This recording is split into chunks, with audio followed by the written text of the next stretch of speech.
Alhamdulillah, Assalamualaikum warahmatullahi wabarakatuh. Selamat malam Bapak Ibu semua. Selamat datang di acara sharing session bersama Tinta Langit Bapak Ibu. Mungkin di sini ada beberapa Bapak Ibu yang bukan merupakan alumni ya, atau mungkin baru kenal dengan Tinta Langit. Selamat datang. Mari kita belajar bersama-sama. Izin saya memperkenalkan kembali, saya Nadia Bapak Ibu. Dan di sini adalah wadah atau tempat pelatihan kepenulisan bernama Tinta Langit, Bapak Ibu ya. Jadi ada beragam kelas kepenulisan yang ada di Tinta Langit, dari nulis fiksi, non-fiksi, sampai pendampingan buku, begitu, bahkan juga in-house dan kelas private, Bapak Ibu. Selamat datang. Dan pada agenda pada malam hari ini kita akan mengulik sebetulnya peluang menjadi penulis selain menulis mandiri, menerbitkan mandiri misalnya, atau menerbitkan secara mayor, ini ada peluang apa lagi sih sebagai penulis? Dan agar acara malam hari ini kita berjalan lancar, Bapak Ibu, sebelum kita mulai, mari kita berdoa dahulu bersama-sama menurut agama dan kepercayaan masing-masing. Berdoa, disilahkan.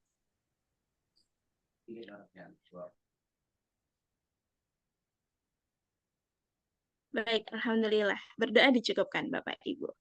Tanpa perlu berlama-lama lagi, di sini sudah ada pembicara yang beliau merupakan penulis profesional gitu ya, sudah menangani berbagai macam proyek, editing dan lain sebagainya. Saya persilakan kepada Pak Bambang Trim untuk sharing pada malam hari ini. Silakan Pak Bambang. Ya, terima kasih Mbak Nadia, Bapak Ibu, selamat malam, salam jumpa, Assalamualaikum warahmatullahi wabarakatuh, salam sehat, salam sejahtera. Saya memulai selalu dengan adaptasi dari pepatah, tak kenal maka tak membaca, tak membaca maka tak menulis, tak menulis maka tak menyunting, dan tak menyunting maka tak sayang.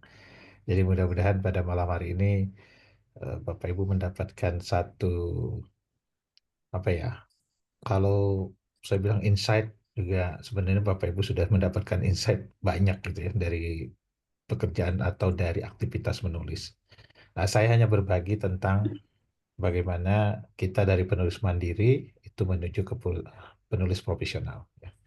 Saya akan berbagi salindia, nanti salindianya saya berikan kepada Mbak Nadia ya, dapat di Bapak Ibu tinggal mendengarkan saja. Nanti kalau ada pertanyaan boleh kita buka sesi tanya jawab ya. Sudah terlihat Mbak Nadia? Sudah terlihat Pak Bambang. Ya, jadi kita beri judul Authorpreneur dari penulis mandiri ke penulis pro. Saya perkenalkan diri dulu, nama pena saya Bambang Trim, Bapak Ibu, tapi nama panjangnya Bambang Trimansyah. Jadi sejak tahun 94, pada saat menulis saya sudah menggunakan nama pena Bambang Trim, dengan mudah dilafalkan lah, dibandingkan tiga suku kata gitu, Trimansyah gitu ya. Jadi udah saya gunakan, ada beberapa nama pena juga yang saya gunakan lagi, tapi sekarang saya hanya menggunakan satu nama pena. Tahun 91 saya masuk prodi D3 Editing Unpad, nanti saya cerita sedikit. Kemudian 94 saya lulus karena itu D3 dan langsung bekerja sebagai penulis, editor secara lepas. 95 saya masuk penerbit Rosda Karya pada saat itu. Nah, jadi kalau dihitung dari 94 saya sudah 30 tahun berada di industri penerbitan plus industri penulisan. Itu perkenalan singkat saya. Saat ini saya memimpin LSP penulis dan editor profesional. Juga kami punya penerbit namanya CP Penulis Pro Indonesia. Itu juga saya jalankan sekarang bersama keluarga ya. Itu perkenalan ringkas. Nah, Bapak Ibu, mari kita bahas sedikit istilah gitu ya. Ada author, ada writer. Bapak Ibu senang jadi yang mana ini? Author atau writer? Tapi kalau secara kedudukan, level itu tentu yang sangat dihormati itu adalah author. Author ini berasal dari bahasa Latin auctor. Maka kalau kita kenal istilah author intelektual, itu bukan aktor sebenarnya. Kenapa di Indonesia jadi aktor itu aneh gitu ya. Sebenarnya author. Author itu pencipta. Kadang-kadang di satu buku Pademekum saya lihat juga Pademekum istilah Latin, author itu juga merupakan maestro, empu atau suhu gitu ya. Sehingga orang yang mencipta, termasuk penulis, itu sering dipadankan dengan kata autor. Nah, di autor ada co kalau kita kolaboratif. Bedanya co-writer dengan co-author apa? Kalau co-writer dia hanya ke mekanis gitu ya, dia tidak ikut menggagas. Tapi kalau co-author dia ikut menggagas sebuah buku gitu ya. Nah, author itu jadi boleh begini ya Bapak Ibu. Ada orang yang gagasannya banyak, tapi dia tidak mampu menulis. Berarti dia author. Salah satu cirinya. Dia author. Contoh buku Chicken Soup, For the Soul itu ya. Nah, itu yang pertama itu adalah author, namanya yang disebut pertama itu. Yang kedua, dia co-author. Jadi si Jack Canfield, dia itu nggak mampu menulis, Bapak Ibu. Tapi public speakingnya bagus, ya, gagasannya bagus. Nah, dia yang menuliskannya siapa? Dia menggandeng soulmate-nya, namanya Mark Peter Hansen. Jadi kalau ada Jack Canfield, pasti ada Mark Peter Hansen. Nah, Mark Peter Hansen selain public speakingnya bagus, nulisnya juga bagus. Jadi ada kelajiman begini, Bapak Ibu ya. Orang yang menulisnya bagus, biasanya public speakingnya bagus, berbicara. Biasanya ya, walaupun ada kasus, ada penulis terkenal tapi nggak bisa ngomong gitu kan ya. Itu itu luar biasa. Kalau biasanya begitu. Jadi ada memang orang yang memosisikan dirinya sebagai author. Dia punya gagasan. Nah, writer itu lebih ke teknis, ke mekanikalnya. Maka orang nggak ada di kartu namanya itu writer, pasti author yang plus bisa menulis gitu ya. Nah, writer ini hanya mampu menulis, yang kemudian dia menerima pekerjaan untuk menuliskan. Itu bisa writer. Maka kalau namanya yang tadi hanya dia nama kedua disebut, tapi dia hanya menuliskan, dia co-writer. Tapi dia tidak disebutkan namanya, maka dia jadi ghostwriter gitu ya. Nah, ini dua hal yang berbeda. Kalau yang bagus yang bagaimana ya gabungan keduanya. Kita author, kita juga writer. Jadi artinya kita author, kita mampu menemukan ya atau bertemu dengan gagasan kemudian generate, mengembangkannya. Nah, kalau Bapak Ibu yang sekarang lagi marak tuh ya, pelatihan dengan AI, menulis dengan AI cukup 1 jam, authorship-nya kita dimatikan. Itu yang pertama. Kedua, writernya kita juga nggak dilatih sama AI. Ikut aja pelatihan AI, ya, cuman memasukkan prompt, dan prompt itu pun dibuatkan oleh orang lain. Udah selesai kita. Jadi akal imitasi kita pakai, tapi akal insani kita matikan. Nah, itu di konteks author dengan writer. Jadi kenapa author dan writer ini uh, masih dilatihkan, kita pertahankan? Karena ini salah satu puncak kefasihan manusia. Setelah membaca, ya menulis yang tadi. Puncak kepastian itu mau kita serahkan ke mesin, ya maka mungkin kita tidak akan dapat lagi ya apa. Tapi ya memang kemarin saya bertemu dengan beberapa tokoh dengan model seperti ini ya Bapak Ibu, ada kekhawatiran juga. Saya merasa ya kita tidak akan pernah lagi melahirkan penulis sekelas Kunto Wijoyo, M.H. Ainun Najib, Romo Mangun dengan pola yang seperti ini sekarang ya, dengan kehadiran media sosial, dengan kehadiran instantly gitu ya, belajar secara instan, tidak berpayah-payah dalam menulis. Nah, itu kemungkinan kita akan menghadapi satu situasi yang miskin melahirkan para penulis besar seperti dulu, dan mungkin juga dunia gitu ya. Nah, cerita masa lalu saya mengenalkan kepada Bapak Ibu ada penulis namanya Edward Streitemeyer. Dia hidup di antara 1862 kemudian meninggal di tahun 1930. Nah, Edward ini disebut bapak book packager di Amerika. Mungkin Bapak Ibu baru mengenal ya istilah book packager. Sempat dibahas di Kompas berapa 10 mungkin 15 tahun lalu ya, oleh Pak Anton Bangun. Anton Bangun ini direktur penerbit Sainblank. Nah, dia belajar ilmu penerbitan di luar. Kalau saya kan di dalam di Indonesia, kalau dia belajar langsung di Inggris gitu ya. Nah, dia memperkenalkan istilah book packager. Ya. Nah, si Edward ini menulis secara otodidak. Ya, kemudian dia berlatih sendiri. Akhirnya dia mendirikan yang namanya Stratemeyer Syndicate. Kalau sindikat kan bahasa sebenarnya kalau di KBBI sindikat itu perusahaan gitu ya, bukan sindikat narkoba, bukan. Salah satu karya populernya Nancy Drew. Mungkin pernah ya baca detektif anak perempuan ya, anak gadis gitu ya, remaja namanya Nancy Drew. Ada Hardy Boys, itu juga ada filmnya. Eh, Walaupun itu terkenal, namanya nggak dikenal. Ya, namanya tidak terkenal. Dia menulis 168 judul buku atas namanya sendiri dan beberapa menggunakan nama samaran. Jadi gini Bapak Ibu, si Stratemeyer ini bekerja dengan beberapa penerbit. Dulu istilahnya kan kita roman picisan ya. Nah, jadi dia di order tuh, termasuk kayak Nancy Drew ini di order, eh, bisa nggak dibikinkan seri sampai 50 seri, gitu kan? Nah, di order gitu. Tentu di situ dia mulai berpikir gimana caranya saya nulis 50 gitu ya, permintaan. Maka Edward mengumpulkan beberapa penulis, dilatih menulis seperti dia. Oke, dilatih menulis seperti dia dan memproduksi novel semua pakai nama samaran yang dia tentukan. Jadi Nancy Drew ini ditulis oleh perempuan, tapi dia pakai nama samarannya laki-laki kayak Rowling ya. Nah ini pola bisnis baru yang dikembangkan oleh Edward. Dia memasok naskah gitu, memasok naskah buku untuk penerbit-penerbit yang pada saat itu di abad ke-20 mulai mulai tumbuh kan gitu ya. Kan abad ke-19 industri penerbitan modern sudah mulai kuat ya, kemudian 1930.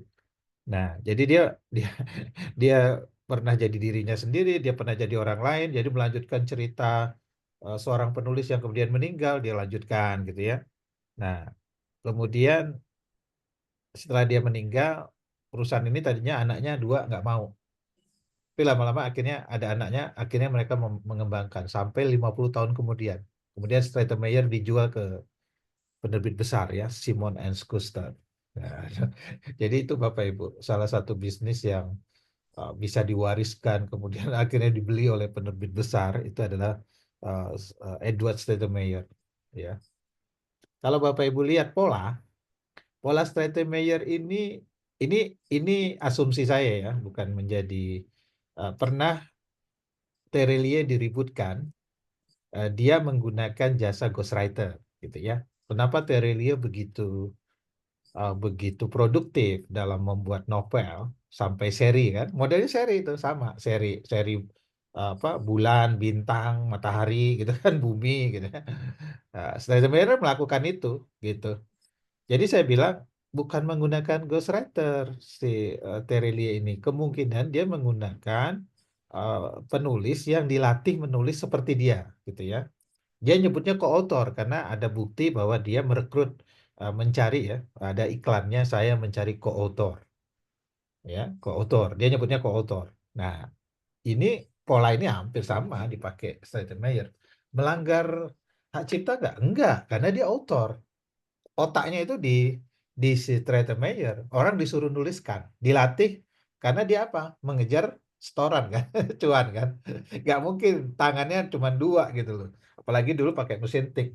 Jadi harus dia bikin tim yang menulis atas arahannya dia, sehingga antara novel eh, Nancy Drew itu walaupun misalnya penulisnya ada yang berbeda, tidak tidak tentara Bapak Ibu ya. Nah, ini contoh book packager dari Edward. Ini pekerjaan authorpreneur ya. Jadi bekerja berdasarkan pesanan ya, dan berdasarkan gagasan. Satu lagi saya kenalkan dari Inggris itu Miles Kelly ya. Ini model bisnisnya juga dia nyebutnya independent publisher.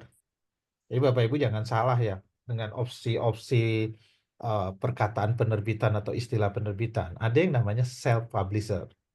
Self publisher itu penerbitnya punya Bapak Ibu sebagai penulis dan hanya menerbitkan bukunya Bapak Ibu sebagai penulis. Bapak Ibu yang nulis, Bapak Ibu yang mengelola penerbitannya, Bapak Ibu yang menjual. Artinya mau menjualnya ke toko buku, tapi itu kelola atas kontrol kita. Itu baru saya publisher. Nah, di Indonesia banyak yang keliru. Keliru. Oh, saya self publishing Pak Bambang. Terus penerbitnya punya ibu? Bukan. Punya orang? Bukan. Bukan self publishing. Oke, ini self publishing satu ya. Kemudian yang Bapak Ibu sebut tadi self publishing, kemungkinan itu penity publishing. Penity publishing itu penerbit subsidi berbayar. Bapak Ibu bayar baru diterbitkan. Sejelek apapun naskah Bapak Ibu diterbitkan. Makanya kalau saya lebih baik saya opsi saya publishing daripada saya opsi penity kalau apa saya tidak yakin betul naskah saya bagus. Karena penity publishing akan bilang naskah Bapak Ibu oke, padahal jelek gitu kan. Karena Bapak Ibu bayar gitu ya. Nah, itu biasa gitu ya. Di luar juga di luar negeri banyak penity publisher ya. Kita nerbitkan bayar gitu loh. Ada juga penerbit mayor yang menggunakan opsi penity publisher untuk naskah yang dianggap dia tidak prospek. Tapi Bapak Ibu ngebet banget ya di penerbit eh, X ini untuk nerbitkan. Oke, katanya. Saya terbitkan, tapi Anda beli 2.000. Dari 3.000 dicetak kan, 1.000-nya kami yang jual. 2.000 Anda beli, Anda dapat diskon, Anda dapat royalti. Gimana polanya? Saya kan udah pengalaman di industri penerbitan. Kalau kita nyetak 3.000, itu dulu skala ekonominya penerbit sebelum krisis ya. Itu 1.200-nya udah BEP Bapak Ibu. Jadi kalau Bapak Ibu beli 2.000 dari penerbit X itu, dia udah untung. 1.000-nya nggak laku nggak ada masalah. Nanti dia obral kan gitu. Tiba-tiba bukunya Bapak Ibu dari 100.000 jadi 25.000 gitu ya. Nah, itu penity publisher. Satu lagi, yang ketiga nih, namanya independent publisher. Yang seperti Mike Kelly. Independen ini cirinya apa?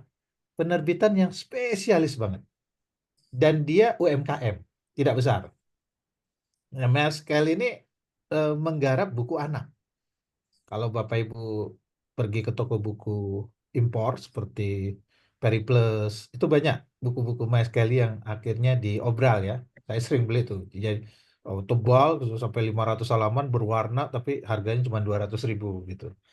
Ya itu sisa-sisa kejayaan dari Miles Kelly. Mereka bertahan lama, tapi kemudian salah seorang pendirinya, ini kan mereka dari editor penerbit besar, si Miles dan Kelly. Kalau nggak salah, Miles meninggal duluan, disitulah Miles Kelly mengalami kemunduran. Akhirnya diakuisisi penerbitnya juga sama dari penerbit besar di Inggris gitu. Nah model bisnisnya independen. Dia ngumpulin penulis, dia bayar royaltinya. Independent publisher itu kayak penerbit biasa. Bapak Ibu diminta naskah, kemudian dibayar royaltinya. Itu independen, tapi bukan penerbit mayor, bukan yang besar. Penerbit mayor itu yang keempat, penerbit yang punya banyak imprint, punya percetakan, ya. Nah, itu mayor baru, yang omsetnya mungkin sudah ratusan miliar, kan. Nah, itu baru mayor kita sebut. Tapi kalau omsetnya masih 1 miliar ya masih UMKM independen. Contoh penerbit independen di Indonesia itu seperti margin kiri. Nah, margin kiri itu spesifik. Mungkin 1 tahun cuma ada 3 judul, 4 judul. Beda dengan waktu saya di industri di Tiga Serangkai di Solo, itu kami 1 tahun tuh bisa 200-300 judul, Bapak Ibu. Itu mayor udah, bukan kelas UMKM. Nah, ini contoh entrepreneur, ya. Jadi dia bukan hanya menulis buku, tapi dia juga mengatur pemasaran, ya. Bukan hanya kalau si Stratemeyer tadi bukan hanya dia menulis berdasarkan idenya dia, tapi dia menawarkan ide itu untuk digarap oleh banyak penerbit menjadi seri, gitu. Nah, Mas L. Kelly dia main di buku anak, kemudian mereka menjual copyright. Jadi untung besarnya Mas Kelly itu dari copyright. Karena dia bukunya berbahasa Inggris, bukunya sudah diterjemahkan sampai ke dalam 40 bahasa gitu kan di dunia. Jadi mereka dapat ininya, dapat cuannya itu dari terjemahan gitu. Nah, ini contoh nih yang saya lakukan. Saya nulis buku tentang becoming book packager ini mengenalkan kepada eh, beberapa penulis buku anak, Anda itu bisa loh jadi pengusaha. Gimana caranya? Ya Anda jadi book packager. Book packager ini dia bekerja menciptakan dulu, beda dengan publishing service ya Bapak Ibu. Book packager ini saya ciptain dulu dalam bentuk dummy. Baru saya tawarkan ke penerbit besar untuk diakuisisi. Nah, pola ini udah saya coba dari tahun apa udah 10 tahun yang lalu ya. Dan kami memproduksi buku yang kami tawarkan untuk penerbit mayor seperti Tiga Serangkai, Bumi Aksara, PPM, ya. Itu yang kami tawarkan ternyata diambil, tapi modelnya seri gitu ya. Nah, sekarang juga saya lagi menyiapkan buku anak Islam gitu ya. Buku anak yang nanti kami modelnya itu disiapkan daminya, modelnya PO ya. Kita eh, pre-order. Jadi menggunakan tim reseller, kemudian kita coba gitu ya. Dengan melihat kebutuhan-kebutuhan. Nah, saya sebagai penulis, Bapak Ibu, ini cerita saya mungkin ya. Setelah ini. Jadi saya kan dari Medan ya, dari Sumatera Utara ke Bandung, masuknya mau kuliah ITB, tapi karena nggak masuk, saya SMA Fisika, jadi masuknya ke Sastra Indonesia. Tapi pada saat saya kuliah, saya sudah langsung apa ya jatuh hati dengan dunia ini. Ya, maka saya termasuk orang di Indonesia yang langka yang belajar formal khusus penulisan, penyuntingan dan penerbitan. Prodinya udah nggak ada, 2010 udah ditutup sama Unpad. Kemudian ada di Polimedia, jurusan penerbitan, saya sempat ngajar di sana, tapi tidak terlalu mengarahkan kepada model dulu D3 editing ya, penulisan sama penyuntingan aja sama penerbitan. Jurusan penerbitan Polimedia terlalu banyak mata kuliahnya yang mungkin tidak terlalu spesifik gitu ke arah eh, writerpreneur atau autopreneur ya. Nah, saya kemudian belajar non formal menulis itu dari kursus-kursus dengan orang gitu ya. Dan kemudian belajar juga apa? Ya, penerbitan gitu ya, langsung dengan industrinya. Jadi Bapak Ibu, yang mau saya katakan, saya mengeset diri jadi generalis. Ini waktu tahun-tahun 94 saya mulai mengedit buku teks pelajaran untuk SD, SMP, SMA. Saya menulis buku SD, SMP, SMA pelajaran. Di sisi lain saya menulis buku anak. Di sisi lain mulai saya mempelajari buku ilmiah. Jadi generalis, ya. Mulai mempelajari KTI. Mulai mempelajari juga tulisan-tulisan kehumasan. Nah, sehingga seperti palu gada ketika saya menawarkan jasa, Pak Bambang bisa nggak membuatkan buku ini? Bisa, gitu. Apapun bisa produknya. Ya. Nah, bahkan sekarang misalnya saya mengerjakan beberapa buku yang di luar bidang saya. Karena memang ilmu penulisan ini cair, Bapak Ibu. Ya. Dia cair, dia bisa masuk kemanapun. Ya, tidak ada satu bidang pun di dunia ini yang dapat lepas dari tulis menulis. Nah, jadi saya eh, berkarir itu antara dua pada saat itu ya, termasuk punya bargaining position yang kuat saya. Maksudnya gini, di rumah saya bikin perusahaan, tapi saya ngantor sebagai profesional. Dan perusahaan saya itu jasa penerbitan. Sementara saya bekerja di penerbit. Tidak ada komplain pada saat itu ya, nggak pernah, karena itu menjadi bargaining posisi. Kalau kalau saya memilih, lebih baik saya keluar, saya bilang, daripada saya dilarang.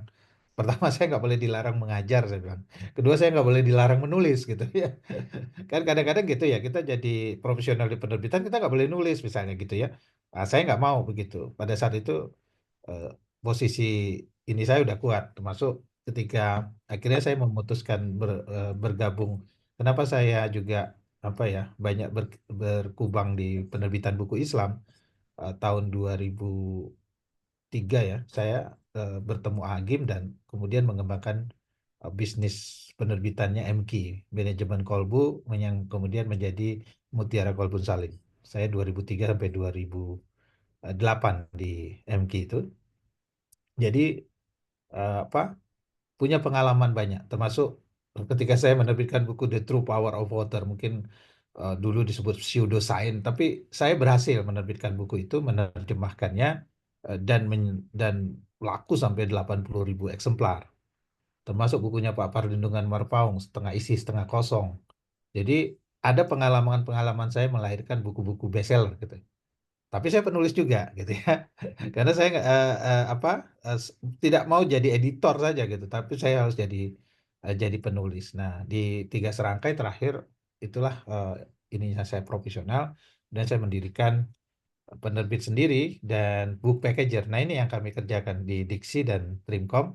Ini sampai saya kira lebih dari 500 judul Bapak Ibu. Kami garap untuk banyak penerbit. Kok bisa gitu ya? Ya memang bisa Bapak Ibu pada saat itu ya. Jadi saya mau punya tim gitu kan, idenya hampir semuanya dari saya. Jadi tim itu yang kita minta untuk menulis gitu ya. Yang sekarang banyak yang udah jadi ustadz, jadi apa tokoh gitu ya. Ya, ya di situ ada. Nah, seperti bukan bisnis ini saya kerjakan untuk Pak Adi Putra Wijaya yang di Gramedia ya terbit. Beliau kan orang yang banyak berkecimpung di NLP, MLM gitu ya. Kami siapkan semua itu. Waktu itu saya yang menyuntingnya untuk buku-buku ini. Jadi ini suatu, makanya kalau saya, Pak Bambang udah nulis berapa judul? Saya udah nulis 300, 350, 50 judul, tapi saya lupa gitu kadang-kadang dari 350 itu yang mana aja gitu ya. Nah, tapi untuk melahirkan gagasan itu udah ribuan judul Bapak Ibu. Ya. Berapa tahun lalu kami membuat semacam apa ya, semacam workshop untuk buku anak itu eh, s- langsung diambil diakuisisi 135 judul oleh grupnya Gramedia. Kami bikin langsung. Nah, 135 judul itu idenya semua dari saya. Jadi penulisnya tinggal nulis gitu loh. Dikasih arahan. Ya, idenya semuanya dari saya gitu ya. Itu perjalanan karir profesional ya. Nah, ini bukunya PPM nih kita buatkan. Ada karir top menjadi ini, karir top itu jadi penerbit manajemen ya. Pelatihan manajemen sangat kuat di buku-buku manajemen. Kami juga memasok banyak naskah pada saat itu ya untuk apa? Untuk profesi ya. Jadi secara faktawi walaupun saya cuma ijazah D3 pada saat saya nggak pernah menggunakan ijazah S1 saya, apalagi S2 kan baru-baru kemarin, S3 belum, untuk melamar pekerjaan. Karena orang melihatnya bukan kepada ijazahnya. Jadi eh, tahun-tahun yang saya generasi X ya, 2000-an itu saya sudah membuktikan bahwa ijazah itu bukan satu-satunya ini, tapi pembuktiannya adalah apa? Reputasi gitu ya. Reputasi dan kemampuan kita di bidang ini. Nah, kalau melihat ini kan saya suka cerita ya. Kenapa sih harus sertifikasi? Saya ini Pak Bambang udah jago. Saya udah nerbitin 20 buku. Saya udah nerbitin 100 buku. Jadi ngapain saya disertifikasi? Nah, saya bercermin sama diri saya sendiri. Saya kalau dihitung udah nerbitin berapa ratus buku dan menggagas sekian ribu judul buku gitu. Terus ngapain saya disertifikasi? Ya saya mau disertifikasi. Keresahan saya tentang sertifikasi ini dimulai tahun-tahun udah tahun 2005 pada saat itu. Kenapa ya nggak ada penulis disertifikasi? Penulis ini profesi apa bukan sih gitu kan? Nah, itu kerisauan itu ya. Sertifikasi itu kan pengakuan. Saya mau disertifikasi walaupun saya udah jago gitu. Jadi kalau orang melihatnya jago gitu, tapi bagi saya eh, ya saya masih perlu belajar, banyak belajar lagi. Nah, itu titik awalnya. Nah, titik awal kedua ini Bapak Ibu, kan ini yang dibuat oleh peneliti BRIN. Profesi penulis itu terlihat gagah tapi rentan secara ekonomi. Benar nggak? Penulis itu sengsara gitu, ya. Penulis itu, Pak Bambang, alhamdulillah sekarang penulis tidak berada di bawah garis kemiskinan. Oh, alhamdulillah saya bilang. Tapi Pak, di bawah garis kekayaan. Oh, sama aja bohong kan gitu ya. Dia nggak bisa hidup dari profesi ini. Maka tadi kan ada dua nih pilihan kepada Bapak Ibu dari tema kita entrepreneur. Apakah Bapak Ibu mau menyemplung sekalian sebagai penulis atau Bapak Ibu menjadikan profesi kedua? Kan itu ya, dua hal. Karena penulis itu bisa nempel di profesi dosen, di profesi guru. Guru, saya guru Pak Bambang, tapi guru penulis. Saya dosen, tapi dosen penulis. Saya dokter, tapi dokter penulis juga. Ya, ada Dokter Indra namanya, yang Saya sekarang lagi garap sebuah buku korporat. Beliau ada di sana, karena ingat saya gitu. Tapi beliau menulis buku. Waktu itu saya kasih judulnya Sehat untuk Hebat. Jadi eh, kumpulan tulisan-tulisan gitu. Nah, jadi ada dokter Tauhid Nur Azhar. Dokter tapi nulis buku gitu. Ya, jadi ini yang mau kita jawab. Apakah benar profesi penulis itu tidak menghasilkan gitu kan? Itu yang pertama. Ya, sementara naskah itu kan tulisan itu ada di semua, Bapak Ibu. Nggak ada, yang tadi saya bilang, tidak ada satu bidang pun yang dapat lepas dari tulis menulis. Nah, supaya nggak masuk kepada ini titik pemikirannya begini Bapak Ibu. Yang biasa mengeluhkan dia tidak menghasilkan itu, penulis itu, adalah penulis mandiri saya sebutnya. Ini kan bahasan kita. Penulis mandiri itu seperti apa? Penulis yang menulis atas namanya sendiri terus. Kedua, dia akan mencoba nembus penerbit. Ya, nembus penerbit nunggu 6 bulan gitu kan. Termasuk koran, misalnya majalah. Dia nunggu gitu, nunggu honor. Iya, nggak akan bisa kaya Bapak Ibu kalau dari situ, ya. Atau dia menerbitkan buku sendiri, tapi merasa yakin bukunya akan laku gitu loh. Sering tuh saya.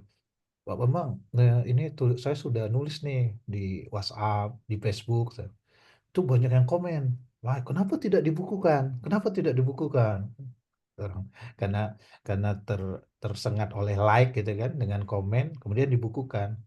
Ternyata yang muji-muji tadi nggak beli gitu loh. Yang nyuruh dia bukukan tadi nggak beli, malah nanya, ada nggak buat teman gratisnya gitu. Jadi kita belum teruji dari situ. Nah, itu penulis mandiri ya. Penulis yang berkarya atas dirinya sendiri, tapi dia belum yakin betul. Dia belum belum melihat apa sih yang dibutuhkan masyarakat gitu kan. Nah, jadi kan dunia penulisan ini ada yang betul-betul memang riset orang itu, tapi ada juga faktor laki. Benar Bapak Ibu, ada faktor yang keberuntungan. Tadi dibilang buku ini nggak laku gitu ya.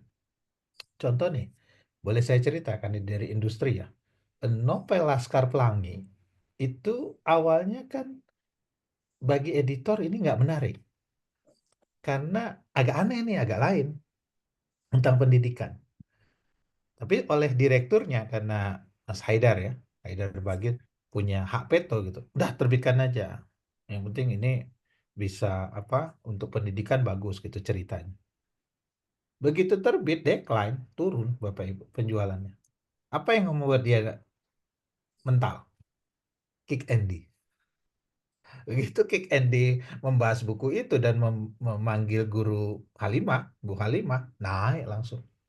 Yang nggak kenal pun akhirnya mau baca. Kadang-kadang jadi ngetren. Anda udah baca Laskar Pelangi belum?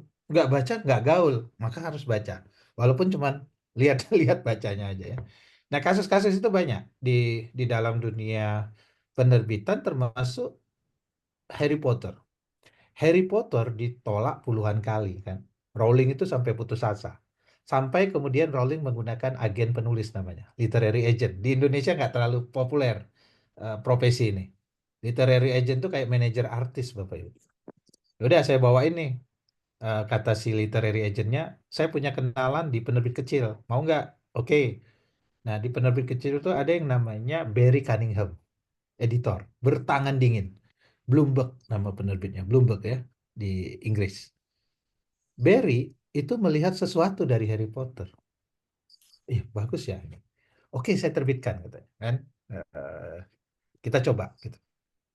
Nah, di luar dugaan, naskah Harry Potter yang ditolak penerbit dianggap aneh, dianggap eh, terlalu ini ya, terlalu naif gitu ya. Ternyata meledak. Tapi Barry tidak menikmati. Karena Barry keburu keluar dari Bloomberg, dia bikin penerbit sendiri. Jadi Bapak Ibu yang banyak bikin penerbit sendiri itu biasanya coba cek mantan editor. Mantan editor keluar bikin penerbit tuh.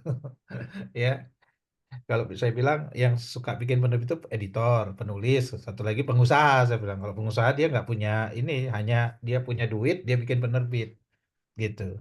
Nah, Berry keluar bikin penerbit khusus untuk penulis anak-anak kayak Mijan mungkin KKPK ya. Nah, dia bikin itu. Tapi Rowling udah naik. Tapi Rowling bilang kalau bukan karena Berry, Harry Potter tidak akan pernah ada. Itu Harry Potter.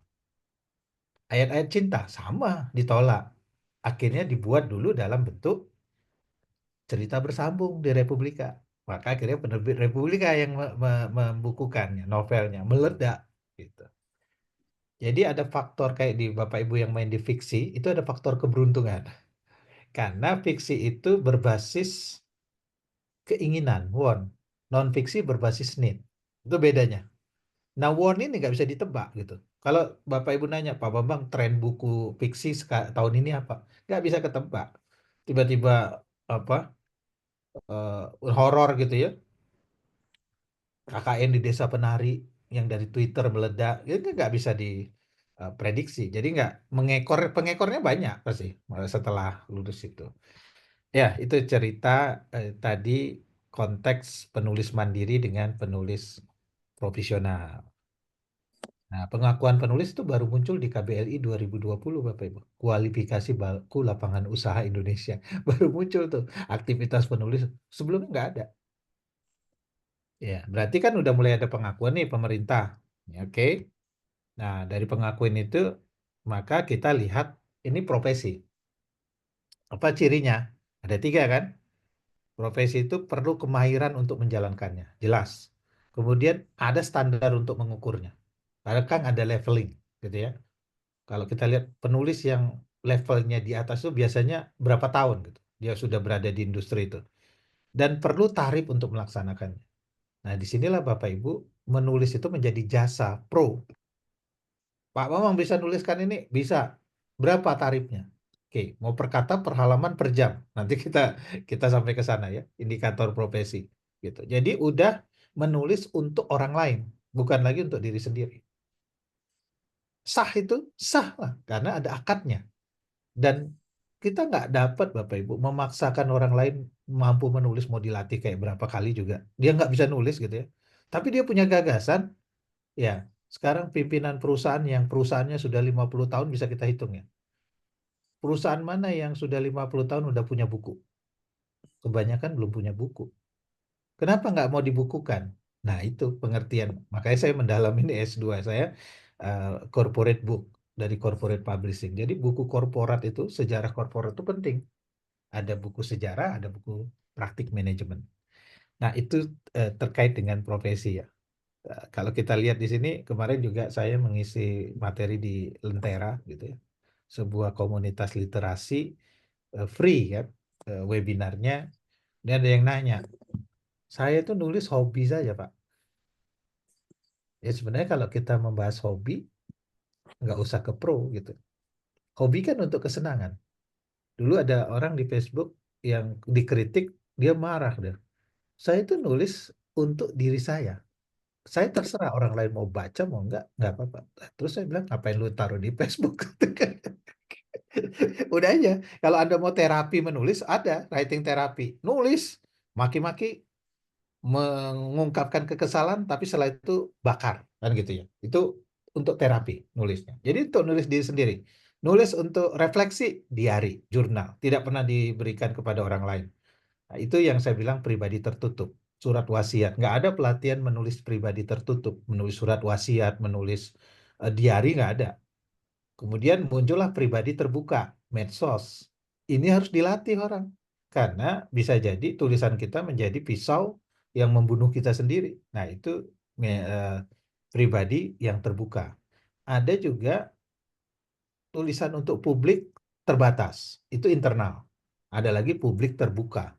Nah, disinilah mulai muncul kalau orang yang amatir ya senang-senang aja. Ya, nggak perlu ada ukuran standar. Ya, kalau dia ikut lomba, dia hadiahnya piala gitu, nggak bisa diuangkan. Kan golf amatir kan gitu ya. Tapi kalau profesional, ya pasti dia akan bicara soal bayaran, bicara soal keterampilan, dan bicara eh, kata Samuelson itu, Samuelson atau bukan ya, lupa saya. Tidak ada satupun penulis kecuali yang keras kepala yang tidak menulis karena uang. Katanya gitu ya. Jadi penulis itu menurut dia bohong gitu, mau idealisme, mau kecuali kaya banget gitu ya. Tapi pasti uang. Ujung-ujungnya royalti nggak dibayar ngeluh gitu kan. Honornya kecil ngeluh. Artinya memang di sini kita eh, eh, melihat tulisan memang menjadi komoditas yang diperlukan dan itu harus diukur di ini dengan uang.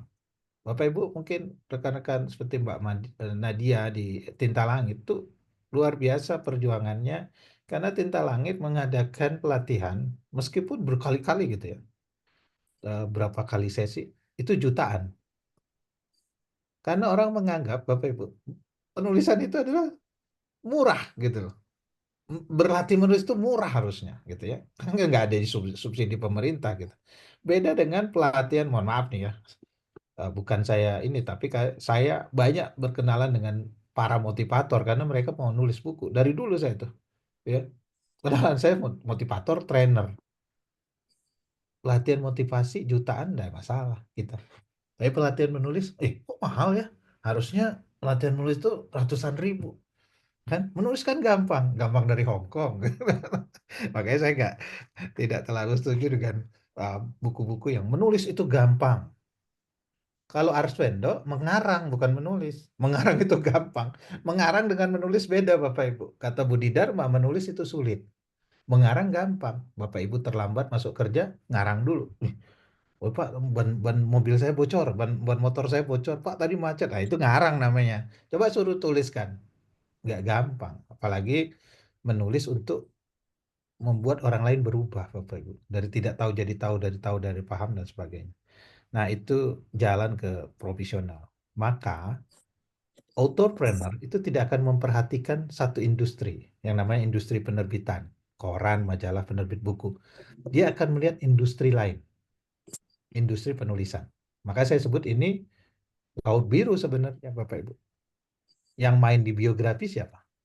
Kebanyakan orang wartawan, karena dia punya jejaring. Ya, contoh nih, Mbak Albertine Endah, mantan wartawan Femina. Kliennya siapa? Ciputra, siapa? SBY, Ibu Ani SBY, udah jelas. Jokowi juga dia yang buatkan autobiografinya. Pastilah seharga mobil kelas menengah dan mobil mewah. Dia masuk ke industri penulisan biografi namanya. Ada lagi industri penulisan kehumasan. Nah, ada lagi industri penulisan pertanian, misalnya gitu. Ada lagi industri penulisan militer. Saya pernah direkrut oleh Pusat Kajian Strategis TNI untuk mengedit laporan. Itu industri penulisan. Jadi kita sebut penulisan penyuntingan itu satu paket lah. Kemudian saya pernah mengedit, mungkin Bapak Ibu punya polis di Prudensial, itu yang editnya saya 400 dokumen. Mulai dari surat sampai apa. Karena waktu itu OJK mewajibkan eh, dokumen asuransi itu harus berbahasa Indonesia yang benar. Jadi saya ngedit ya di sana karena kan itu apa ya, dokumen rahasia gitu ya. Jadi saya ngeditnya ngantor di Prudensial di daerah apa Setiabudi itu ya pada saat itu. Jadi saya masuk ke ekonomi syariah. Saya pernah menyiapkan buku untuk asuransi takaful gitu ya. Jadi industri perbankan pun perlu penulisan gitu. Ada yang spesialis laporan tahunan. Ada tuh. Ya. Oh, ini harus dipelajari lagi tuh cara menulis laporan tahunan yang baik gitu kan. Nah, itu industri penulisan gitu. Jadi ada non penerbit, BUMN, lembaga pemerintah, LSM, beberapa saya dapat pekerjaan itu dari LSM dan perseorangan gitu. Nah, ini yang harus kita lihat sebagai seorang profesional, bukan hanya mengirimkan ke penerbit nunggu gitu ya Bapak Ibu.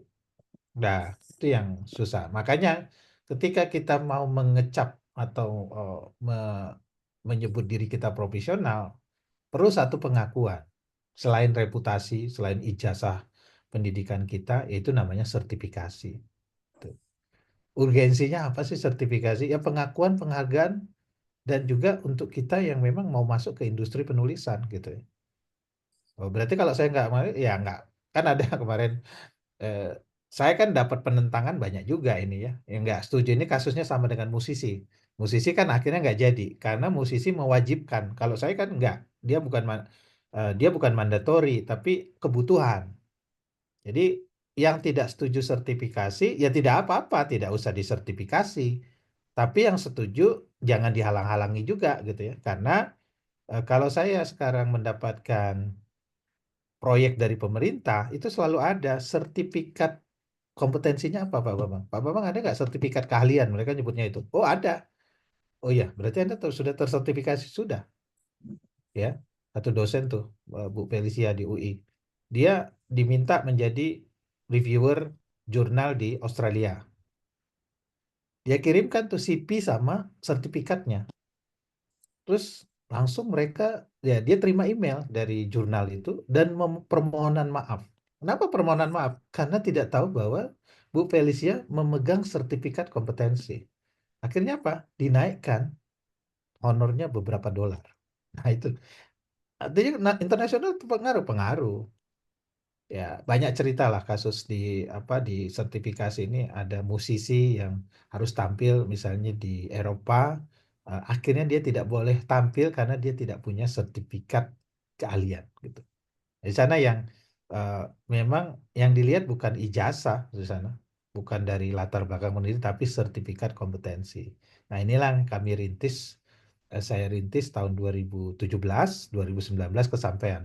Kebetulan ini kebetulan yang bukan kebetulan sebenarnya. Saya diminta Komisi 10 DPR bersama Pak Bambang Wasito, Direktur Polimedia, untuk menyusun undang-undang. Nah, jadi DPR nanya nih, sampai undang-undang dan PP kan, Pak Bambang untuk menjamin mutu buku, salah satunya apa? Saya bilang SDM. Berarti SDM-nya apa? Dilatih dan disertifikasi. Jadi, klop. Ada di undang-undang PP, tapi bentuknya adalah bukan mandatori, bukan kewajiban, tapi dorongan negara untuk menyusun standar kompetensi kerja nasional, negara untuk melakukan pelatihan, dan negara untuk melakukan sertifikasi terhadap pelaku perbukuan, penulis, editor, penerjemah, ilustrator, desainer. Nah, itu Bapak Ibu. Jadi ini sertifikasi ini bukan bukan paksaan, tapi kebebasan. Cuma kalau saya berpikir sebagai profesional, saya perlu gitu. Ya, apalagi yang trainer kan udah beda kan sertifikat pelatihan dengan sertifikat kompetensi gitu. Certified ini. Kemarin saya bukan apa-apa, tapi saya juga ada melihat pelatihan editor, penulis certified kan. Langsung certified author. Dari mana certified? Kalau tidak diuji gitu. Nah, pengujian itu menggunakan standar yang namanya standar kompetensi kerja nasional Indonesia. Nah, ini pasalnya di PP itu ya. Harus ada pengembangan dan SKKNI-nya udah jadi gitu. Nah, itu yang bagi saya wah ini alhamdulillah nih akhirnya kesampaian juga ya sertifikasi profesi penulis ya. Ternyata direspon dan Bapak Ibu perlu tahu kami sudah melakukan sertifikasi sebanyak 11.000 orang lebih dari sejak 2019. Dan kebanyakan dosen. Dosen perlu. Ada kebutuhan juga dosen itu buat BKD. Beban kerja dosen sama kampusnya perlu IKU kan. IKU tersertifikat. Nah karena mengapa? Ya tadi saya bilang. Sertifikat kompetensi penulis atau editor masuk ke semua prodi. Masuk ke semua prodi. Beda kalau ada sertifikat apa ya, misalnya AI gitu ya, coding gitu ya. Ya nggak semua prodi memerlukannya kan gitu. Nah, ini saya tinggalkan aja regulasi-regulasinya. Nah, ini nanti Bapak Ibu bisa baca lah ya. Nah, jadi tujuan pertama itu penghargaan profesi. Bangga saya, certified.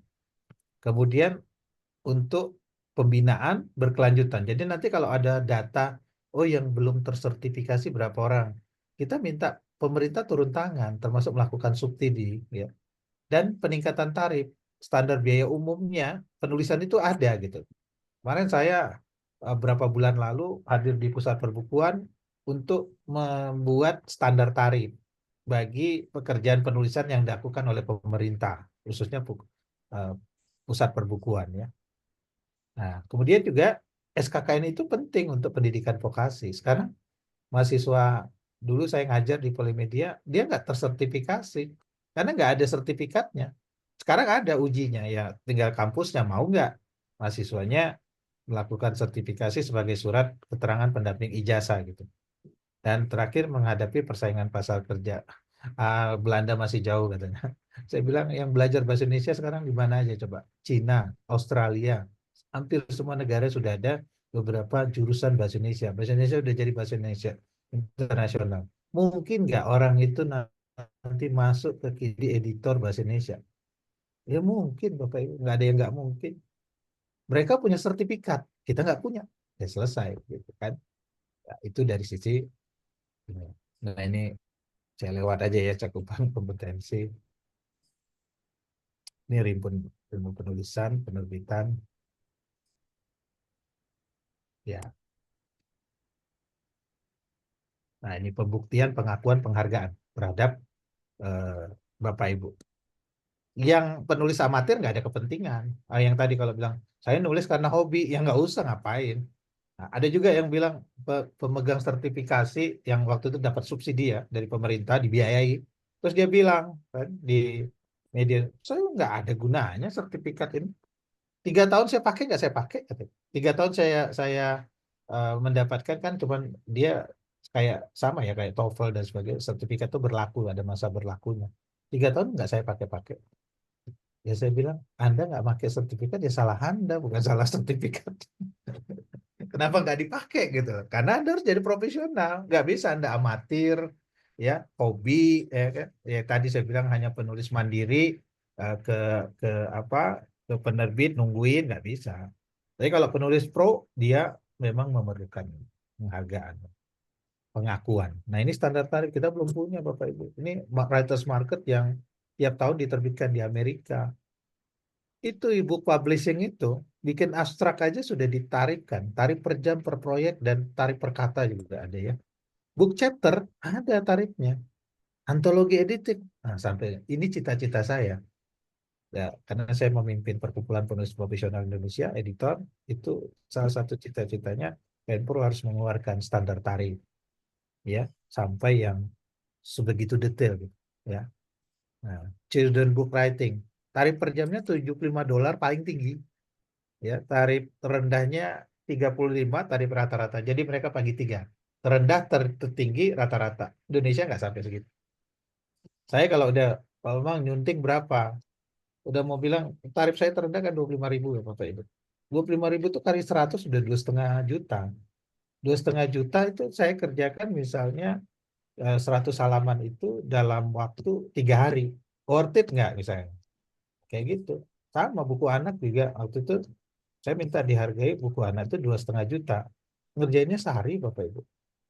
Nah, ini bagi orang ya mahal banget Pak Bambang gitu. Ya memang nggak gampang. Idenya itu nggak gampang. Mengenerate idenya itu nggak gampang. Nulisnya mungkin mekanis gitu ya. Kalau kita hitung kan gini ya Bapak Ibu. Kita nulis satu halaman A4, 1,5 spasi. Oke, itu standarnya. Fontnya 12. Nah, standar katanya di dalam satu halaman itu 300 sampai 325 kata. Oke. Nah, berdasarkan pengalaman empiris dan penelitian, seseorang itu tanpa distraksi dapat menulis outputnya 3 sampai 7 halaman per jam. Berarti kalau Bapak Ibu menyamakan dengan orang kerja ya 3 kali 8 jam. Gitu kan? Atau kayak Tom Clancy. Tom Clancy itu kan di jam begitu. Nggak ada kerjaannya lah. Nah, dia disiplin. Bayangkan kalau saja kita menulis hanya 3 halaman per jam, dikali 30 hari, ya, dengan konsistensi, gitu, udah 90 halaman. Konsisten. 3 halaman itu udah masuk akal. Makanya hitung-hitungan saya, kalau dalam penulisan itu, hitungan-hitungannya mulai pakai waktu. Contoh nih, saya lagi nulis autobiografi, ya, berapa halaman nih? Kira-kira 160 halaman. Terus saya ngitungnya gini, saya kemungkinan mengerjakan ini 6 bulan. 6 bulan, saya ingin digaji sama yang itu 20 juta. Berarti 20 kali 6, gitu kan? Per bulannya 20 juta kali 6, 120 juta. Oh dia tawar kan, oke lah saya turunin, saya 18 juta per bulan. Nah kadang-kadang hitungnya gitu, saya nggak kerjain yang lain, saya ngerjain buku itu aja, gitu. Cukup kan? Walaupun dia mungkin tidak langsung bayar, pakai DP, kemudian baru ini. Nah itu standar tarif inilah yang salah satu tujuan kita, mengapa kita perlu certified, ya, karena kita nanti bisa punya bargaining position. Jadi alasan kita ini menjadi penulis profesional kemudian tersertifikasi yang bukan kewajiban, itu pertama kesadaran untuk diuji gitu. Benar nggak kita? Ya, Bapak Ibu udah ikut Tinta Langit misalnya. Benar nggak Bapak Ibu? Eh, atau sudah menghasilkan buku tadi kan berapa orang? Benar nggak saya nulis buku ini kan gitu ya? Saya perlu pengakuan gitu ya. Kemudian keperluan, karena Bapak Ibu memang lagi mau syarat akreditasi, pengajuan proposal proyek dan sebagainya. Dan terakhir memang kesempatan disertifikasi kan. Kalau saya cerita testimoninya banyak Bapak Ibu. Ini salah satu aja. Bapak Ibu kenal Bob Foster, Profesor. Bapak Ibu akan kenal Bob Foster kalau melihat Ganesha Operation di mana-mana. Penulis buku apa? Penulis buku fisika yang sangat terkenal di Erlangga. Apa yang dilakukan Pak Bob? Lewat Pak Joko, Direktur Penerbit Duta. Bilang sama Pak Bambang, saya ingin disertifikasi. So, dia udah senior kurang apa? Udah hebat kurang apa? Ingin disertifikasi. Maka kalau nggak salah waktu itu Mas Dodi Mawardi ya, asesornya untuk asesmen Bob Foster. Kalau ada saya ada waktu saya yang untuk profesor-profesor tuh biasanya saya turun tangan gitu ya untuk asesmennya. Ada lagi satu wartawan Kompas sangat senior gitu kan. Tiba-tiba dia ngontak saya, Mas, saya ingin dong, kapan waktunya sertifikasi bebas Mas, daring. Oh, bisa daring online. Iya, udah abang saya manggilnya kan orang ini kan beda. Oke bang, Eh, udah nanti saya aja yang asesmen saya. Tapi ternyata yang asesmen yang lain. Saya nggak, waktu itu waktunya bentrok. Jadi banyak Bapak Ibu yang sudah maestro, yang sudah suhu, yang sudah master, itu malah meminta disertifikasi. Buat apa coba? Kalau mereka dibilang, wah nggak ada reputasinya tuh portofolio, enggak, mereka enggak. Udah jelas gitu, tapi mereka perlu pengakuan, certified. Makanya nanti yang sudah master-master itu sertifikasinya beda. Dia namanya uji portofolio. Dan kadang-kadang hanya diwawancara atau bedah buku gitu ya. Itu yang sudah maestro gitu. Nah ini model sertifikasi. Jadi beda. Makanya ini kenapa ini di uji sertifikasi dia kan udah jago, bukan Bapak Ibu. Oke, nah ini satu terakhir ya. Saya menulis buku sejarah perbukuan sama pusat perbukuan. Tapi saya nggak ikut yang penulisan sejarah. Kemudian saya nggak ikut. Saya dapat sertifikat. Tapi saya ikut sih, karena saya bukan orang sejarah kan. Nah, maka dapatlah saya eh, sejarah, histori. Jadi saya punya kompetensi sejarah, histori. Dengan kualifikasi ya. Ini pakai bahasa Inggris karena memang nasional. History writer. Nah, 2023 berarti berlaku 3 tahun. 2024, 2025, 2026 saya harus perpanjang. Nah, jadi ketika saya menulis buku sejarah perusahaan, menulis autobiografi, biografi, udah pede. Pedenya apa? Saya punya ini, punya writer history gitu. Nah, jadi tetap saya disertifikasi juga, walaupun mungkin orang anggapnya sudah uh, master atau suhu gitu ya.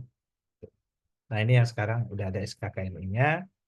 Dan terakhir Bapak Ibu terima kasih. Mudah-mudahan apa yang saya sampaikan sedikit memberikan informasi apa sih sertifikasi ini dan bagaimana saya bisa mengeset diri dari penulis mandiri ke penulis profesional ya yang Bapak Ibu mungkin nanti saya pengen bikin penerbit gitu ya.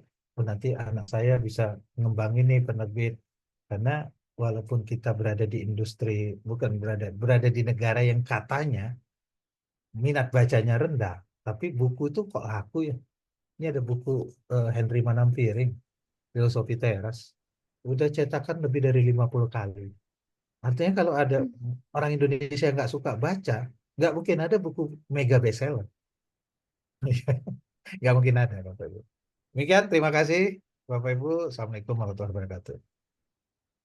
Waalaikumsalam warahmatullahi wabarakatuh. Terima kasih banyak Pak Bambang untuk insight-nya, sharing-nya malam hari ini. Dan kita sesi tanya jawab dulu ya Pak Bambang. Ya, silakan, Mbak.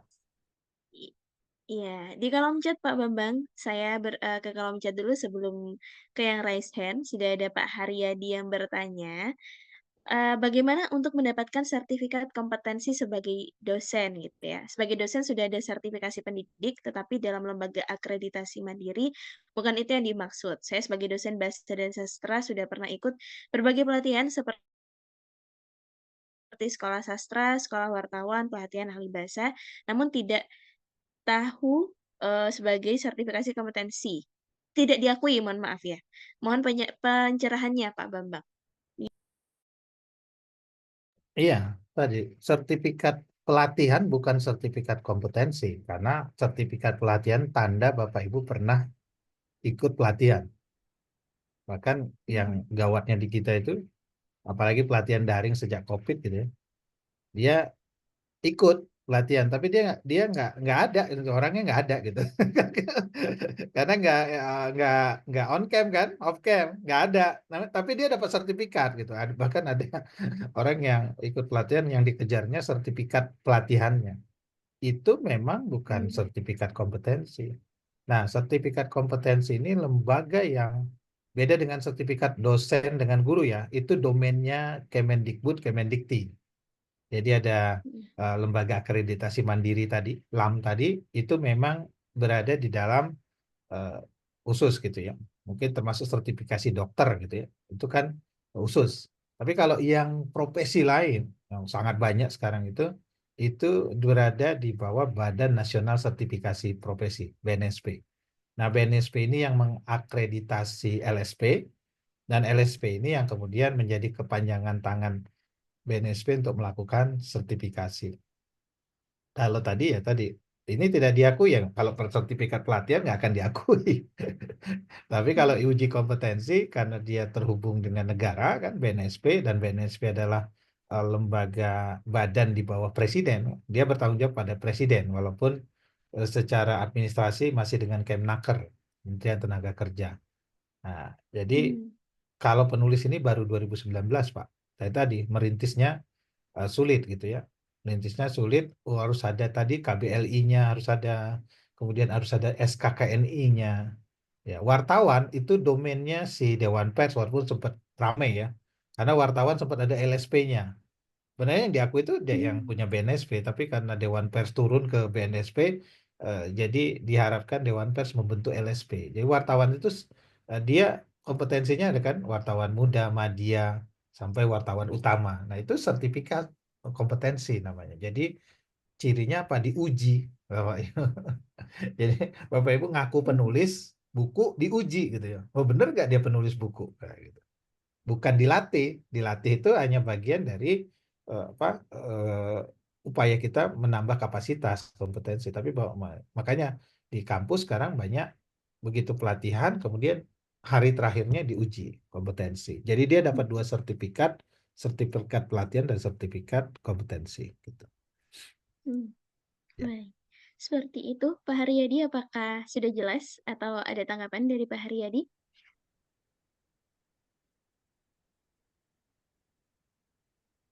Mohon maaf, suaranya tidak terdengar, Pak Haryadi. Iya, Mbak, dengar. Halo? Sudah terdengar, Dengar, terdengar, ya. Bapak. Pernah juga uji kompetensi yang badan bahasa itu, tapi tetap tidak diakui juga. Itu uji juga itu. Bagaimana itu, Bang? Pak? Badan Bahasa baru saja eh, dia menyusun SKKNI ya Pak ya. SKKNI yang pertama keluar itu penerjemah, yang kedua BIPA, pengajar BIPA ya. Hmm. Yang juga lagi diupayakan itu saya lupa ya beberapa. Jadi mereka baru nyusun SKKNI baru-baru ini Pak. Dan Badan Bahasa tidak punya LSP gitu. Belum punya LSP. Kemarin teman-teman BIPA itu mengundang saya untuk membicarakan bagaimana mendirikan LSP, pengajar bahasa Indonesia untuk penutur asing itu gitu. Jadi Artinya memang belum belum terakreditasi atau berlisensi BNSP, nah, sehingga tidak diakui gitu. Ya. Hmm. Oke, Seperti itu. terima kasih, Pak. Ya, terima kasih Pak Haryadi, terima kasih juga Pak Bambang. Selanjutnya dari yang raise hand di Zoom ini yang pertama ada Bu Syarifah Laila. Silakan Bu Syarifah. Baik, terima kasih Kak Nadia. Suara saya terdengar jelas, Kak? Jelas, Bu Syarifah. Jelas, baik. Bismillah, Assalamualaikum warahmatullahi wabarakatuh.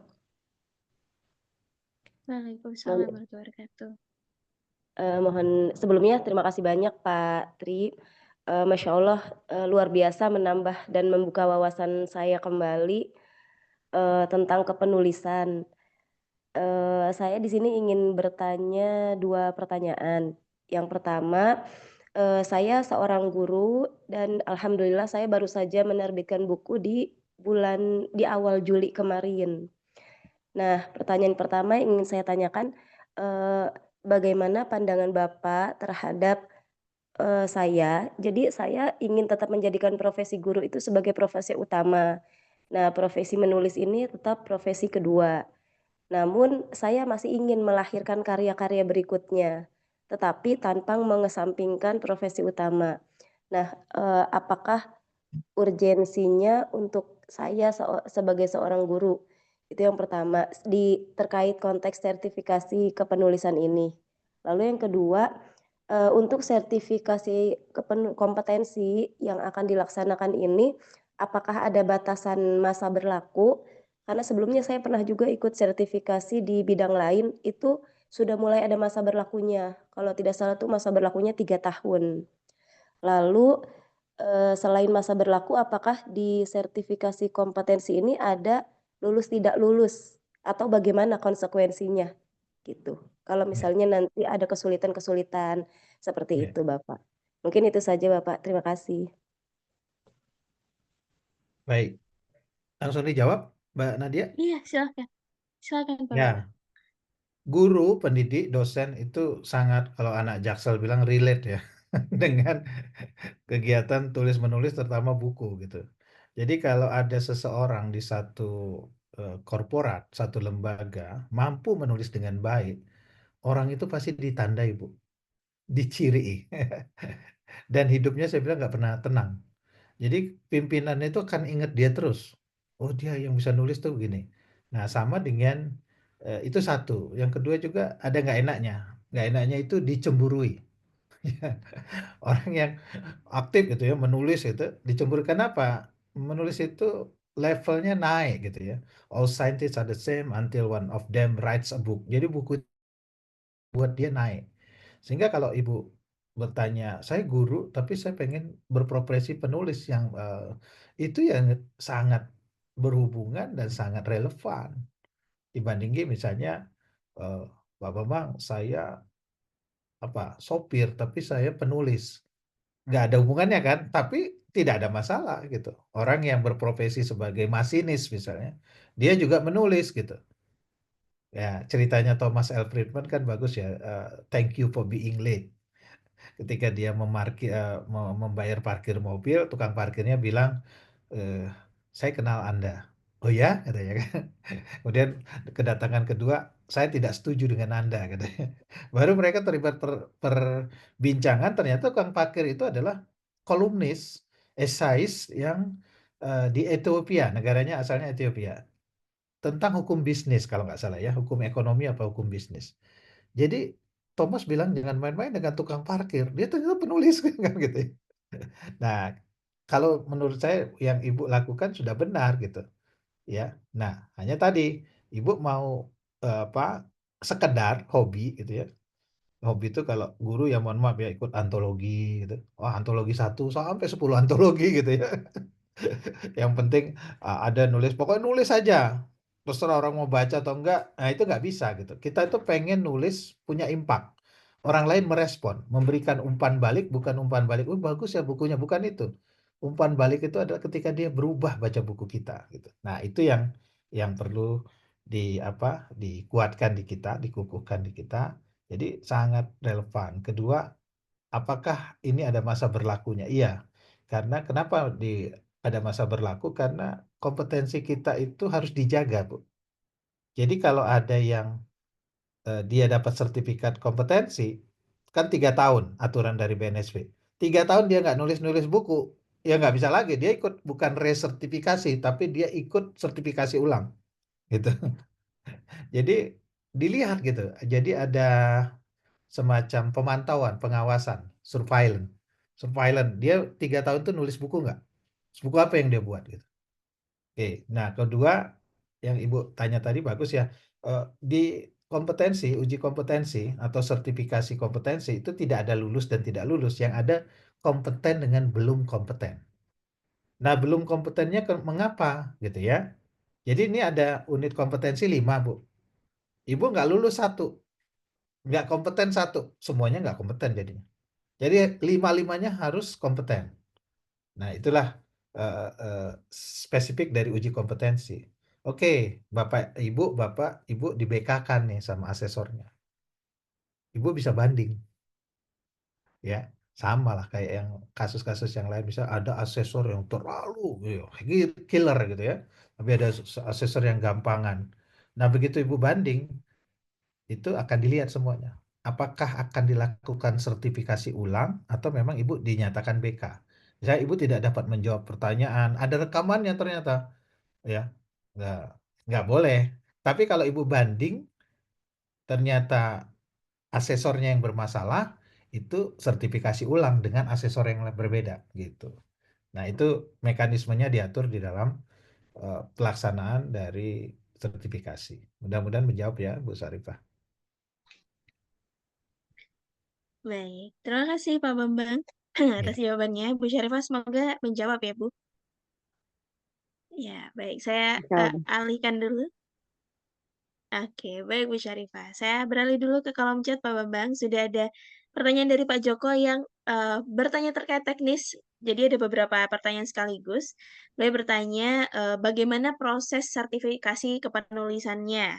Apakah ada pelatihan dulu, lalu kemudian ada ujiannya, berapa lama prosesnya dari awal sampai mendapatkan sertifikat, lalu ini sama tadi ya masa berlakunya, masa berlaku sertifikatnya, dan apakah ada iuran tahunan. Wah.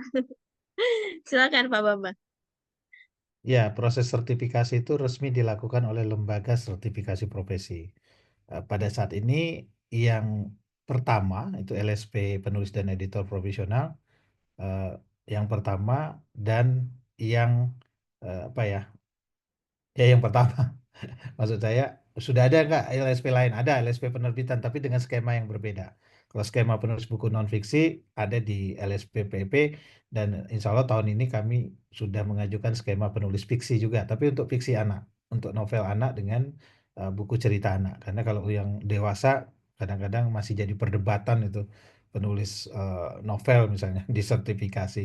Ya, jadi kita mengambil yang lebih apa ya, lebih ada pasarnya untuk ini karena ini bisnis memang sertifikasi itu bisnis kan gitu ya.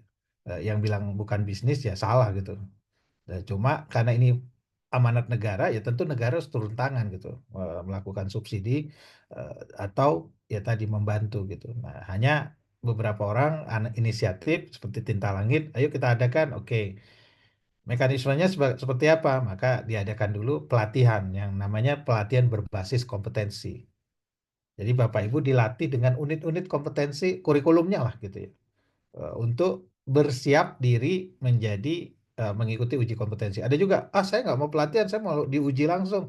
Ya enggak masalah gitu ya, karena udah yakin misalnya. Nah, untuk mengikuti. Kalau Bapak Ibu punya 3 buku yang ber-ISBN, itu uji kompetensinya langsung kita lakukan dengan uji portofolio. Jadi akan ada pertanyaan terkait 3 buku Bapak Ibu itu yang dilakukan oleh asesor, dan untuk menguji benar nggak Bapak Ibu yang nuliskan gitu. Tapi kalau Bapak Ibu belum punya karya atau punya 1-2, Bapak Ibu mengikuti yang namanya uji kompetensi, menjawab soal, ada soal yang sifatnya tertulis, ada soal lisan, ada observasi. Misalnya contoh observasi, Pak, Bu, tolong Bapak Ibu punya ide, coba buat prakata. Ya kan nggak bisa pakai AI, semuanya itu harus bikin prakata gitu. Pak, Bu, ini ada 10 buku, coba susun daftar pustakanya.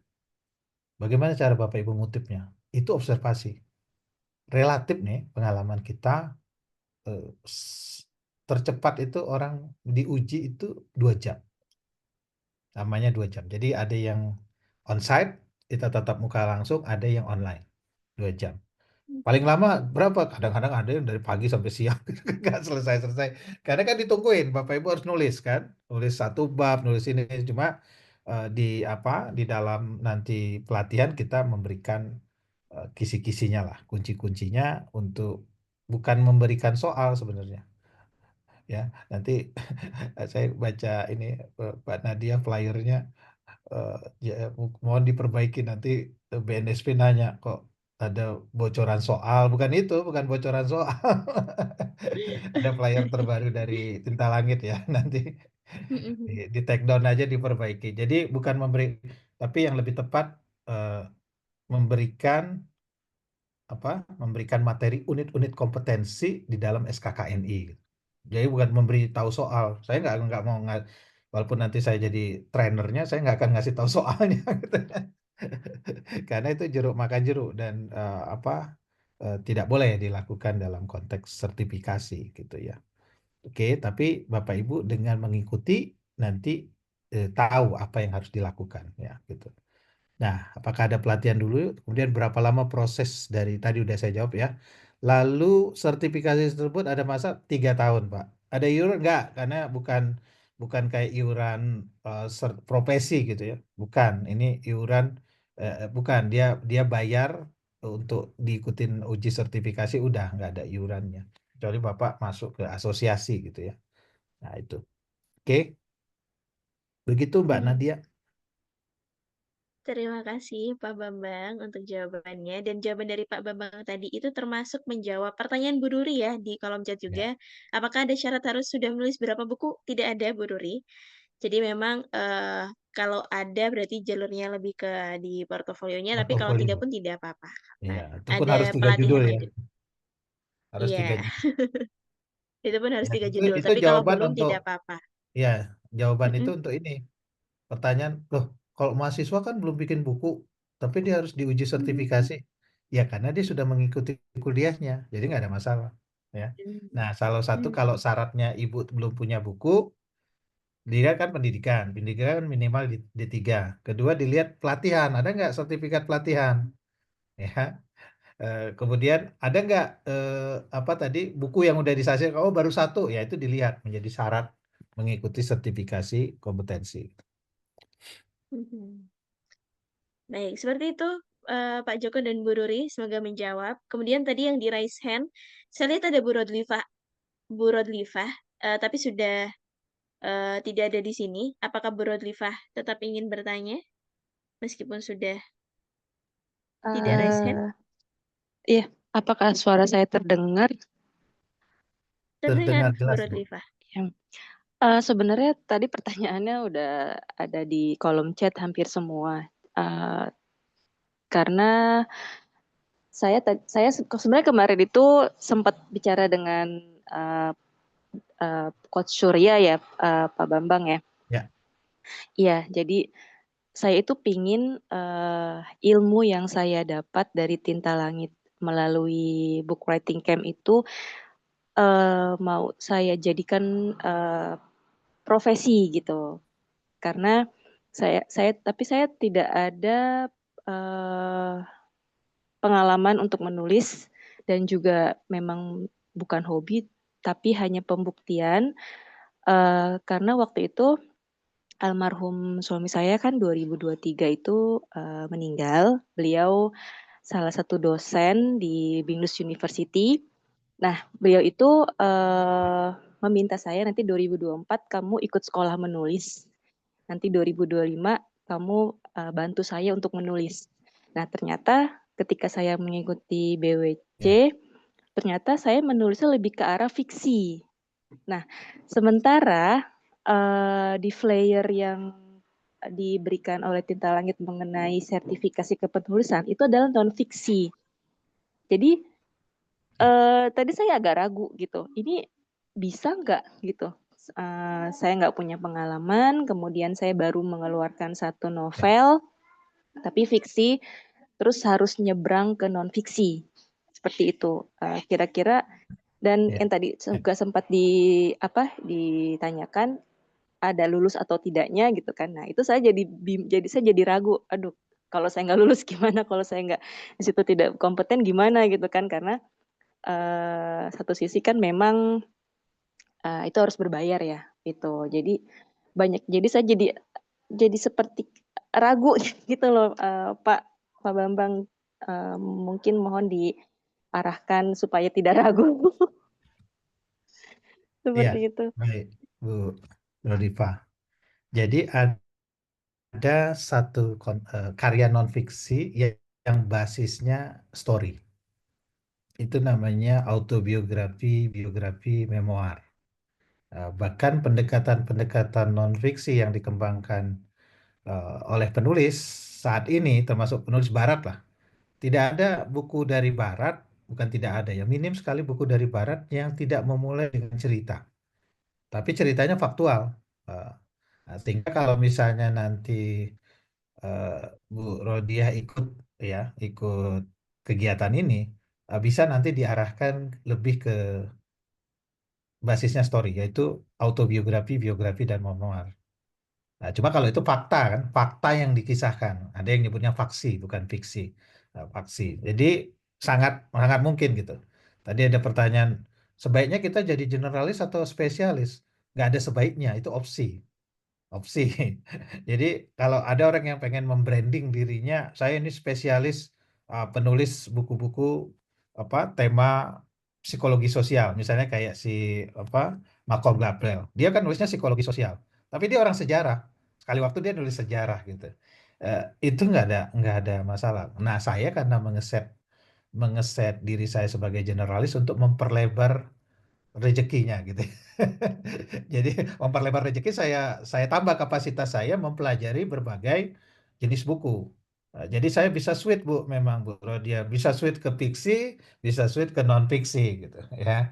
Nah, non fiksinya kalau Bu Rodia tadi saya sarankan dapat mulai mempelajari bentuk-bentuk faksi tadi, fakta yang dikisahkan seperti autobiografi, memoir, biografi. Itu non fiksi Bu sebenarnya, cuma dikisahkan gitu. Maka kalau kita diminta mengisahkan riwayat hidup seseorang, itu ada dua pendekatan.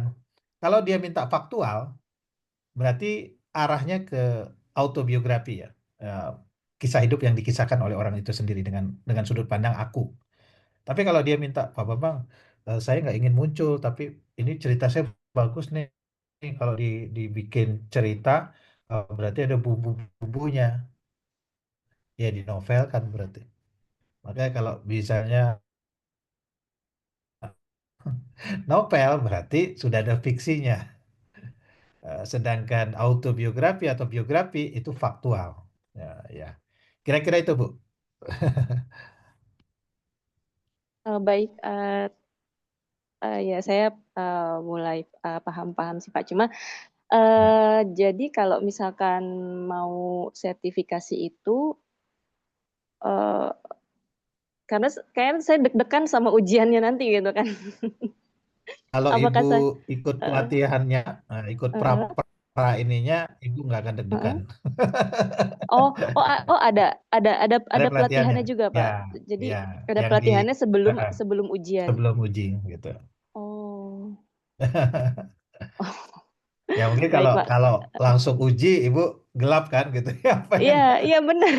Makanya saya gitu. tadi saya raise raise hand terus saya Iya, nggak jadi karena ya, ya itu ternyata ada lulus nggak lulus ini. Maksudnya bukan iya, lulus nggak lulus, kompeten dan BK, tidak ya, kompeten. Iya, iya, A dan seperti BK, itu. ya, Iya, baik. Terima kasih banyak Pak Bambang atas ya, pencerahannya. ya. Baik.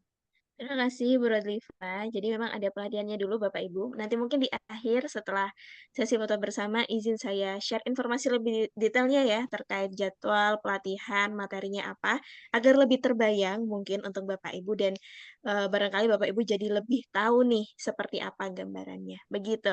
Selanjutnya yang raise hand ada Kak Aditya Loka. Silahkan. Ya.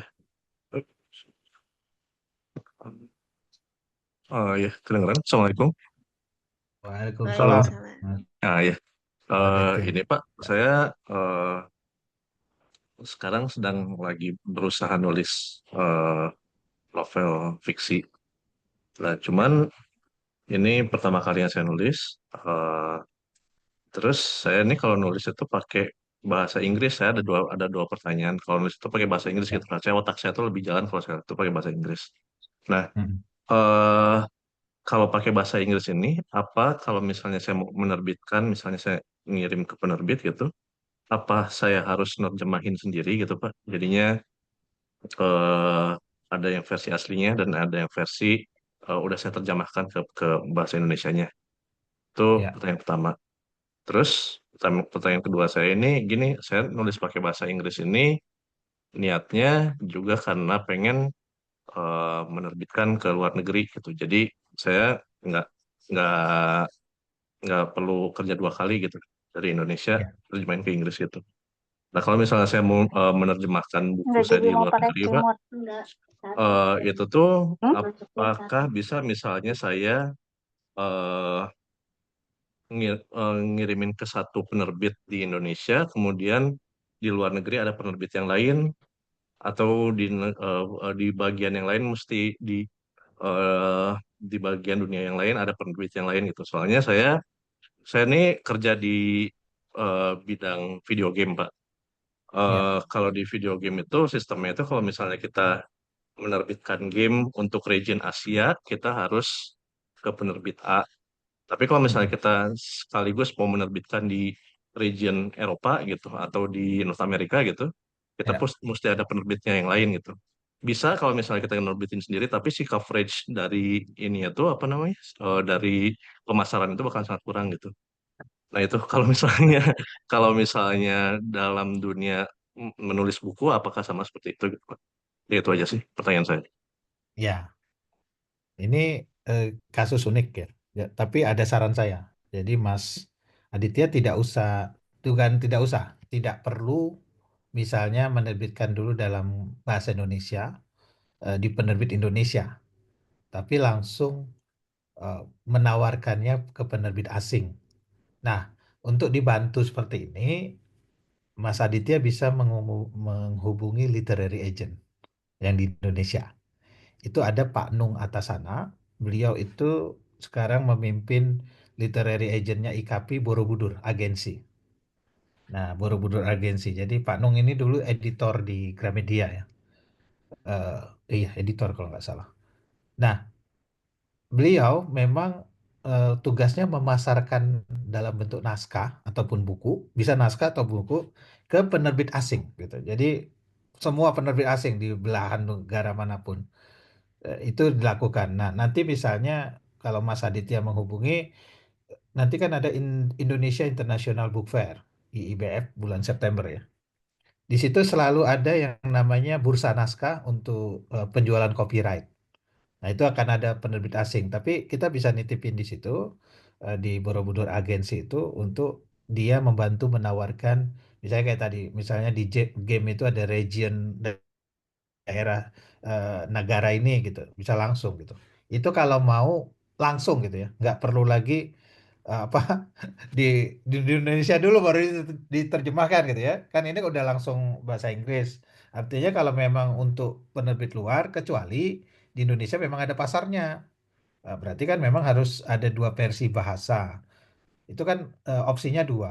Apakah saya harus menerjemahkan dalam bahasa Indonesia juga atau kalau dia penerbit mayor, dia kan oke, kami bantu menerjemahkan dengan menyewa penerjemah. Tapi kalau kita bisa dua-dua, ya berarti nanti dia mintanya dua-dua aja. Saya minta bahasa Indonesianya, bahasa Inggrisnya nanti diserahkan. Cuma begini maksudnya, ada dua hal juga Mas Aditya. Ketika Mas Aditya misalnya menerbitkan di Indonesia, penerbit Indonesia dalam bahasa Indonesia, itu nanti di perjanjian harus di apa ya? Ditegaskan bahwa yang saya serahkan ini hak cipta dalam bahasa Indonesia untuk pasar Indonesia. Nah, kalau hak cipta terjemahannya tetap ada di saya. Nah, kalau udah begitu nanti kasus penerjemahannya bukan B2B, bukan bisnis to bisnis antara penerbit A dengan penerbit asing, tapi antara Itu penerbit sih. asing dengan Mas Aditya. Nah, itu bisa dilakukan juga opsi seperti itu.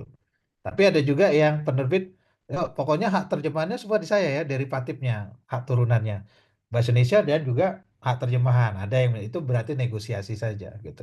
Nah, kalau yang opsi pertama tentu Mas Aditya yang tadi dapat menggunakan literary agent ke luar. Tapi kalau misalnya lewat penerbit, harus ada penerbit itu satu, kemudian dia mau menerjemahkan lagi, dia sebenarnya udah gampang kalau udah ada versi bahasa Inggrisnya. Karena pengalaman saya eh, waktu berpameran ya, ikut pameran di Frankfurt, itu kan pameran buku terbesar sejagat.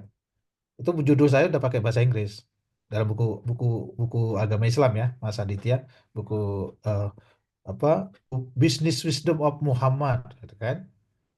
Eh, Muhammad SAW, The Brilliant Entrepreneur. Udah tertarik tuh orang Inggris. Tapi judulnya aja bahasa Inggris, dalamnya bahasa Indonesia. Udah langsung. Dia nanya, ngejar saya sampai ke Jakarta tuh. Kapan Anda bisa terjemahkan? Nah, itu kerepotan saya. Pada saat itu ya, tahun-tahun 2000 sekian, Grammarly belum ada apa kan. Terus nyari penerjemah. Akhirnya nggak saya tindak lanjuti. Padahal dia tertarik. Jadi memberi copyright ininya apa, dan itu kita bisa dapat advance fee, uang muka, dan kemudian royalti gitu. Nah, saran saya dua itu aja. Kalau mau lebih mudah, bisa pakai literary agentnya Indonesia untuk langsung tembak langsung ke luar negeri gitu. Ya. Kalau kita nyari sendiri kan mungkin eh, apa ya, kita nggak tahu dunia penerbitannya gitu. Ya, jadi kalau si Borobudur Agensi ini pun kadang-kadang si Pak Nung ini ikut berpameran di luar dan mereka menawarkan copyright memang. Ini loh buku Indonesia bagus nih. Anda mau ambil nggak right-nya gitu. Kira-kira itu Mas Aditya. Dan mungkin bisa bisa Sama bukan hanya bahasa Inggris eh, ya. iya. Ya, Nambah pertanyaan sedikit lagi aja Pak. ya, Tadi ya. yang book fair itu eh, kapan dan di mana itu ya Pak ya? IKP, Ikatan Penerbit Indonesia. Ikatan. Oh Penerbit enggak, barusan Indonesia. tadi Bapak ada bicara soal yang apa book fair itu yang eh, bisa nitipin naskah itu di mana itu ya Pak ya? Ya, lewat agensinya, salah satunya Borobudur tadi. Borobudur. Eh, jadi dia ada nanti Ride Fair namanya. Ride Fair itu khusus pada hari tanggal itu jualan ride gitu. Nah, itu Hmm. ada meja-meja nanti kan, ada beberapa penerbit, ada penerbit yang menawarkan buku-bukunya dia. Nah, mereka bertemu lah itu dengan beberapa orang asing gitu ya untuk membeli ride. Nah, tapi kalau misalnya lewat agensi tadi Borobudur, Mas Aditya juga bisa menitipkan di situ. Oh Nah, iya. jadi kita harus nitipin gitu, nggak bisa sendiri. Harus nitipin gitu. Mhm. Kalau menurut saya kan kalau ke penerbit kan berarti Mas Aditya harus nerbitin dulu di dia kan. Kalau ini nggak bisa langsung. Bulan September itu Indonesia International Book Fair di apa di JHCC ya biasanya. Di mana JHS ya Pak? JHCC biasanya. Ya, Oke. Ya. ya, Terima udah kasih ada banyak Pak. ininya kok, promonya udah ada tuh di IG, udah ada promonya. Oh iya. Nah, nanti cari di promo itu jadwalnya kapan ada ride fair-nya. Biasanya nyebutnya ride fair Oh mereka. iya, oke. Gitu. Ya, Ya, makasih banyak Pak. ya. Ya, terima kasih Kak Aditya. Selanjutnya pertanyaan ada di kolom chat Pak Bambang, ada beberapa. Ini dari Pak Eko Setiobudi, bahkan bercerita beliau sudah menulis 35 judul, sudah tertib sejak pensiun gitu, sebagai dengan latar belakang PNS Perhubungan Pak Bambang. Dan beliau bingung nih, Ya. di mana bisa mengikuti uji kompetensi penulis. Gitu Pak Bambang. Ya, tadi LSP, Pak. Jadi di LSP itu ada pilihan online dan onsite. Jadi Bapak Ibu waktunya juga bebas. Jadi itu berdasarkan kesepakatan dengan asesor nanti. Oh, saya mau di ini hari ini gitu kan, atau apa siang hari, pagi hari gitu ya. Saya jangan malam. Sebenarnya malam bisa juga, Pak. Cuman asesornya nggak mau mungkin kalau malam Iya, hari Pak gitu. Bambang. Saya mau mencoba itu sih Ya, ikut ya ya, uji kompetensi menulis. Ya, ya, kalau berapa pengalaman jadi asesor pengemudi apa pariwisata di waktu saya masih ya. dinas. Nah, sekarang sudah pensiun di perhubungan, sebanyak Ya, nganggur, maka saya nulis buku, tertarik iya Pak. nulis. Itu Gitu. kan bisa di-sharing Pak pengalamannya. Tapi Iya ini sih, yang nggak SIM, berarti ada SIM memang berat. B1, B2 ini Pak ya. Iya, berat sekali, Pak. Aduh, luar biasa berat kalau ikut uji kompetensi itu. Ini pengalaman saya Ya. sih. Iya. Lagi Udah emangnya, berapa buku Pak? 35. Luar biasa iya, nih. Pak. Seputar perhubungan, Iya. Bapak. Seputar perhubungan atau Ada tiga beda-beda? genre. Ah, Pendidikan agama Islam, oke.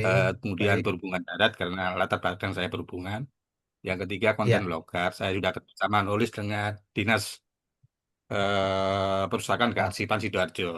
Nah, saya sudah iya. ngasih materi yang bimbing lah kecil-kecilan gitu ke apa Iya. eh, audiennya orang-orang perpustakaan.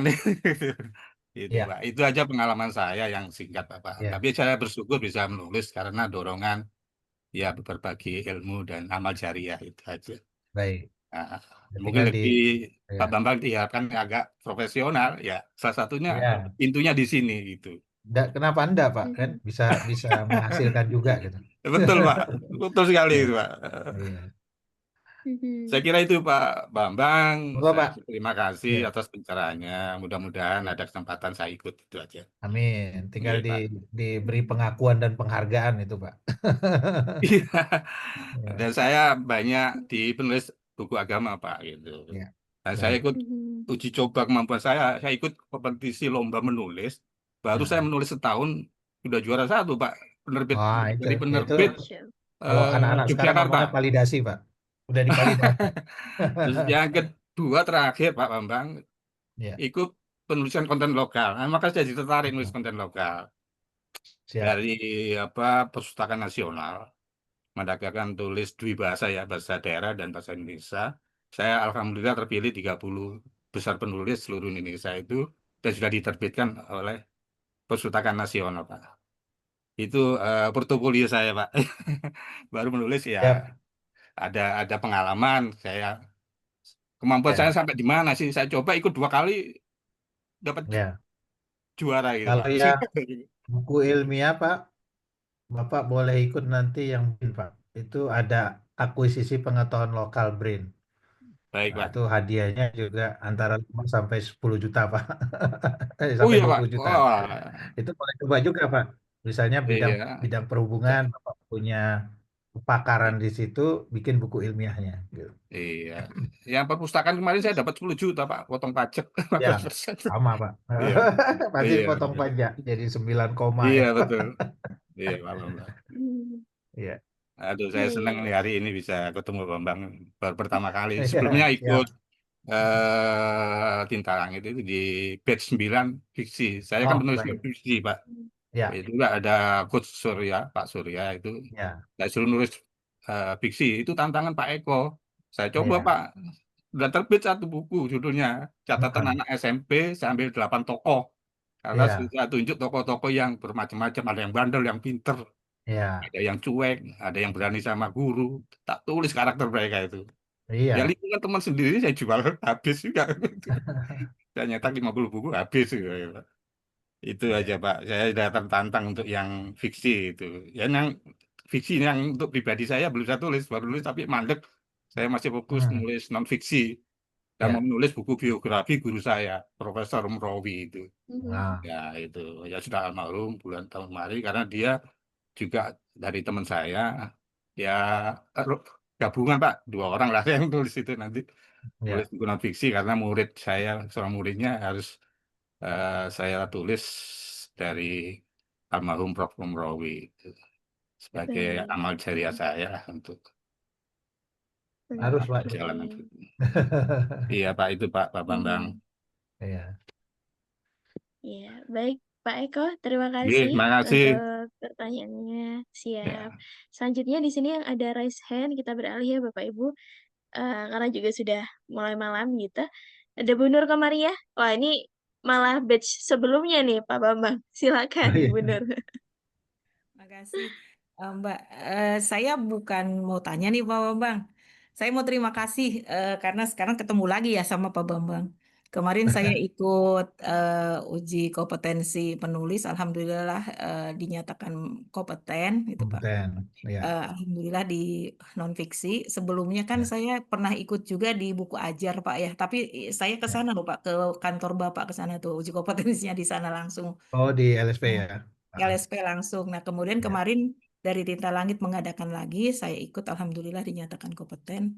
Dan ya, ternyata sertifikat saya itu betul laku gitu ya Pak, benar kita bagaimana apa namanya? Jadi kalau sertifikat itu bukan sertifikatnya laku, bagaimana kita membrandingnya. ya, betul. Ya, eh, Mm-mm. s- karena saya senang Pak, itu Ya, jadi saya di IG saya kalau saya tuh lolos gitu ya, ya gitu-gitu aja ya, tuh sertifikatnya, ya alay-alay gitulah. Tapi dari seperti itu, ternyata saya diminta oleh salah satu teman itu untuk menuliskan autobiografinya saudaranya ya, yang ya, pejabat itu, alhamdulillah dan ya, selesai Pak. Jadi itu ya, dia lihat kalau ternyata dia bilang, berarti kalau sudah punya sertifikat bahwa kompeten sebagai penulis, saya malu juga sih awalnya. Berarti betul ya. berkompeten dong. Oh, saya bilang pede banget. Iyalah, saya bilang gitu ya. Coba kalau gitu nih, saudara saya ada yang ingin biografinya dituliskan. Jadi saya punya klien tuh Pak kemarin. Iya. Karena saya lolos, jadi apa punya sertifikat Berarti kompetensi. udah balik modal ya, Bu ya? Udah Pak, Udah balik. alhamdulillah. Bahkan udah untung lah Pak, saya bukan balik modal lagi. Jadi saya sudah untung itu Pak dari Iya. satu klien itu dan Alhamdulillah. alhamdulillah. Jadi saya sih ingin saya ikut ini saya ingin kan karena baru kemarin ya Pak kan ini Ya, berlakunya 3 tahun ya Insya Allah saya sekarang sedang menulis lagi mudah-mudahan nanti di 3 tahun berikutnya saya tidak lagi uji kompetensi menggunakan kemarin kan seleksi ya Pak tes ya, sorry tes ya Pak karena memang saya tidak punya buku ya. 3 buku minimal hanya 1 buku. Insya Allah Nanti menulis uji gitu Pak portofolio. berportofolio kalau Insya Allah Ya, nanti 3 tahun yang akan datang saya inginnya portofolio karena ya. sekarang saya masih menulis. Dan yang Alhamdulillah saya penting, terima kasih banget ya. iya. Bu Nur profesinya apa, Bu? Saya pengawas sekolah Pak pengawas sekolah. Pengawas sekolah guru ya, Ya berarti ya, termasuk ya. ya guru ya. Nah, jadi Bu Nur juga akan shifting dari penulis mandiri ke penulis jasa kan tadi, penulis penuh ya. Nah, itu dimanfaatkan, Bu. Jadi Iya Insya eh, Allah Pak. jejak rekam jejak yang pertama, Iya oh saya menulis untuk orang lain kan gitu ya, iya. untuk membantu orang lain. Nah, nanti dapat dilakukan untuk hal lain. Nah, itu memang akan berdampak besar itu, Bu. Ya. Iya. Karya kita termasuk ya tadi pengakuan yang diberikan oleh negara itu. Hmm. Gitu. Tinggal tinggal bagaimana betul Bu Nur bagaimana memanfaatkannya itu aja. Betul Pak. Iya. Jadi memang Apalagi sekarang. sebetulnya kalau kita sudah punya sertifikat, ya posting-posting itu sudah bukan lagi alay ya Pak, tapi itu penting buat membranding kita sendiri. Oh iya, nggak masalah. Kalau saya nggak Jadi kalau branding kan teman saya tuh nggak tahu Pak ya, kalau saya dapat punya sertifikat itu gitu. Jadi ini kan alhamdulillah. eh, Sekali lagi saya makasih banyak ya Pak Bambang ya. sama-sama Bu Ini Nur. Jadi ilmunya. saya Terima kasih barusan juga Tinta dikirim Langit. WA nih. Saya dikirim WA dari teman IKAPI.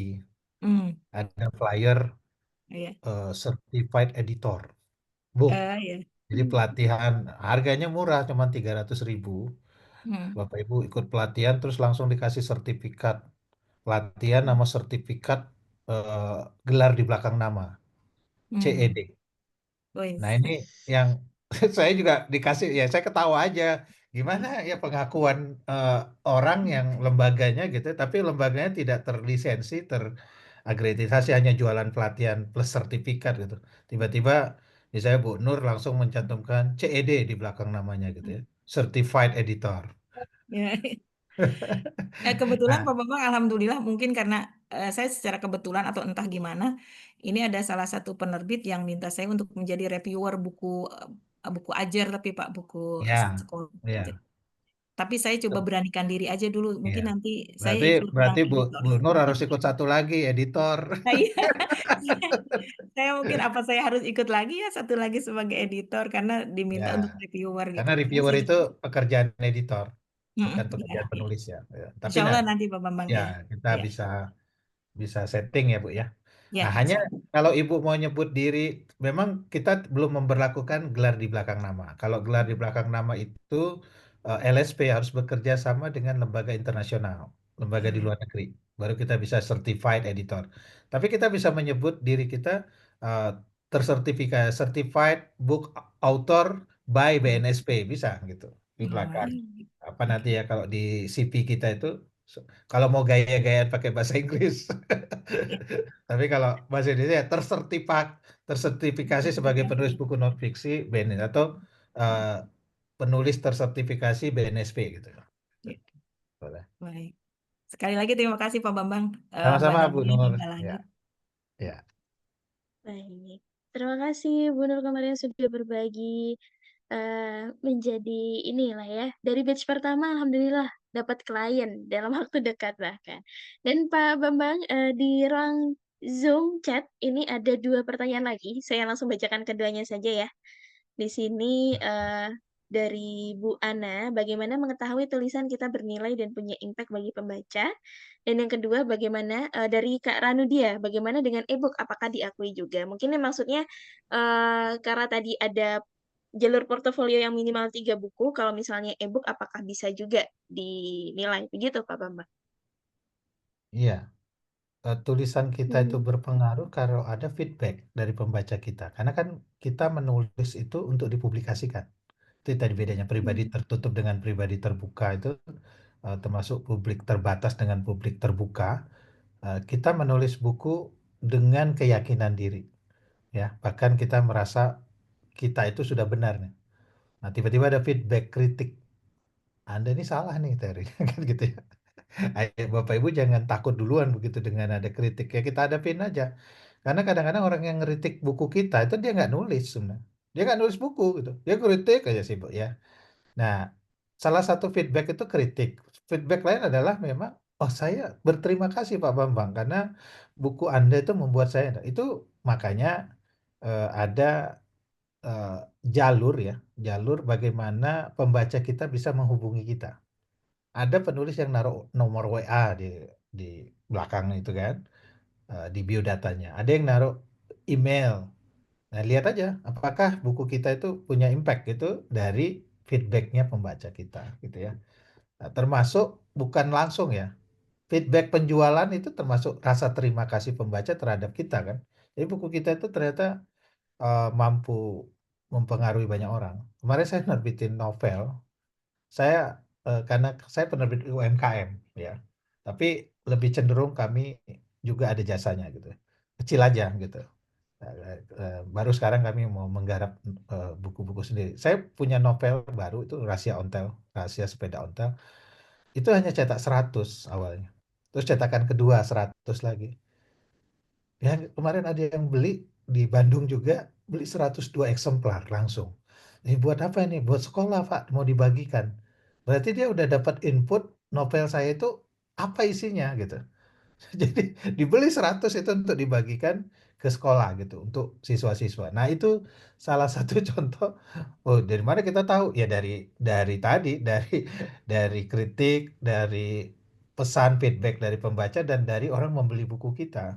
Berarti buku kita memang ini makanya akses media sosial bagi penulis itu penting gitu. Nggak bisa penulis diem gitu ya, nggak ikut aktif gitu. Saya pasti kalau ada undangan bedah buku datang dulu kan. Jadi bertemu dengan pembaca saya gitu. Ya ada book signing, ada macam-macam kegiatan itu untuk feedback. Kita mendapatkan feedback. Kalau buku saya jelek, ya berarti ada masa saya untuk merevisinya nanti. Ya. Kita mencoba lagi merevisi itu kehebatan buku itu Bapak Ibu bisa direvisi. Kalau artikel nggak bisa direvisi, kalau buku masih bisa. Oke, kemudian yang pertanyaan kedua apa tadi Mbak Nadia? Terkait dengan e-book Oh, Pak ebook. Bambang. Ya, nah, ebook itu ya bentuk lain dari buku ya sama aja gitu. Cuma kan ebooknya yang dalam perkiraan banyak orang itu ebooknya masih generasi 1 kan. Ebook itu ada generasi 5 Bapak Ibu. Generasi pertama teks saja yang kayak PDF, HTML, atau EPUB yang bentuknya sama dengan buku cetak. Cuman bedanya itu elektronik. Itu generasi pertama. Generasi kedua yang sudah pakai suara. Jadi audiobook itu ebook generasi kedua. Generasi ketiga yang sudah masuk film, audio, video audio. Jadi waktu di buku itu saya klik gambarnya bergerak, ada filmnya gitu kan. Sudah mulai ada digitasi, ada QR code gitu ya. Generasi keempat pakai animasi. Ini buku-buku pelajaran misalnya teknik fisika gitu. Saya klik gambarnya ada animasinya, fisika. Saya tahu, oh ini cara kerja piston, saya kerja turbin misalnya gitu ya. Itu menggunakan animasi. Yang sekarang generasi kelima apa Pak Bambang? Menggunakan AI. Jadi bisa interaktif dengan buku itu. Nah, jadi kalau lihat yang tadi ditanyakan ini ibu generasi keberapa? Kalau ibu generasi sama aja bisa. Ya, kita bisa menguji orang untuk menulis ibu. Kalau dia udah generasi ketiga keempat, itu beda Bapak Ibu. Ini saya punya buku nih, mau diibukan tapi generasi ketiga atau keempat. Berarti saya harus berpikir bagian mana yang akan dianimasikan, bagian mana yang akan ada film atau videonya. Itu. Nah, itu bedanya e-booknya. Jadi, tapi e-book generasi satu pun masih kita anggap sebagai buku karena sama aja menulisnya kan. Cuma dulu orang berpikir susah nih bikin e-book. Enggak, pakai InDesign, EPUB, mau PDF hanya dalam hitungan menit kan, bahkan detik udah jadi e-booknya gitu. Itu kira-kira jawabannya. Baik. Terima kasih banyak Pak Bambang untuk share-nya malam hari ini sudah menjawab semua pertanyaan. Jadi semoga malam hari ini ada banyak pencerahan ya Bapak Ibu terkait profesi atau bahkan bisa dibilang di bidang kepenulisan ini. Nah, mungkin setelah ini nanti setelah foto izin saya ingatkan kembali untuk nanti di akhir saya akan berbagi informasi terkait kegiatan kelas sertifikasi itu seperti apa jikalau Bapak Ibu memang mempertimbangkan untuk, "Ya, saya ingin jadi penulis pro nih," seperti kata Pak Bambang. Dan sebelum itu, Pak Bambang silakan mungkin ada closing statement.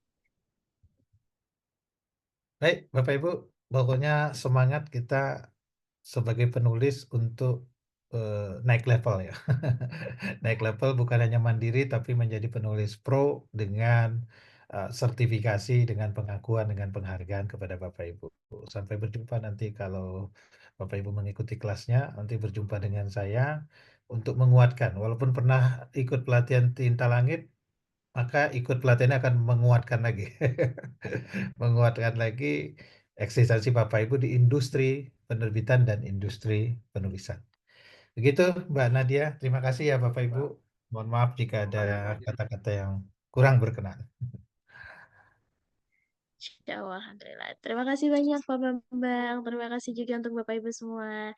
Kita akhiri dengan foto bersama dulu ya, Pak Bambang dan Bapak Ibu silakan on cam terlebih dahulu.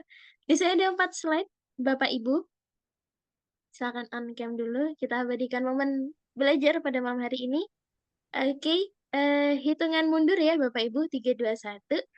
Dari saya di slide pertama, saya screenshot terlebih dahulu.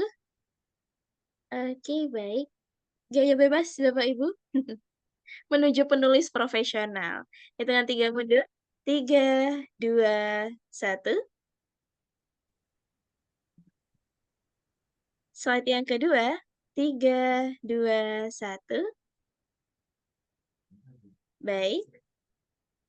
Slide berikutnya. 3, 2, 1. Baik, terima kasih banyak Bapak Ibu yang sudah hadir malam hari ini. Terima kasih juga Pak Bambang. Mangga untuk istirahat, izin saya lanjutkan sedikit setelah ini. Terima kasih Pak Bambang dan terima kasih Bapak Ibu semua.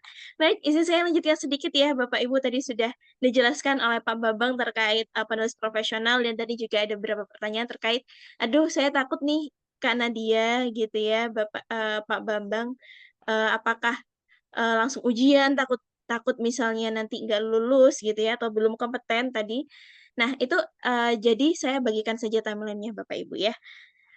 Jadi bersama dengan, Pak Bambang nantinya Bapak Ibu, kita nggak langsung ujian, kita nggak langsung asesmen, tapi ada timeline-nya Bapak Ibu. Jadi ada Zoom meeting dulu, materi-materi dulu. Seperti ini, kita mulai start di 4 Agustus Bapak Ibu ya. Ada pramenulisnya 2 kali, 4 Agustus dan 5 Agustus secara detail dengan Pak Bambang Trim. Jadi, beliau sebagai, yang mengisi pelatihannya, kemudian dilanjutkan menulis naskah bukunya di 7 Agustus dan 8 Agustus, kemudian ada materi pasca menulisnya, gitu.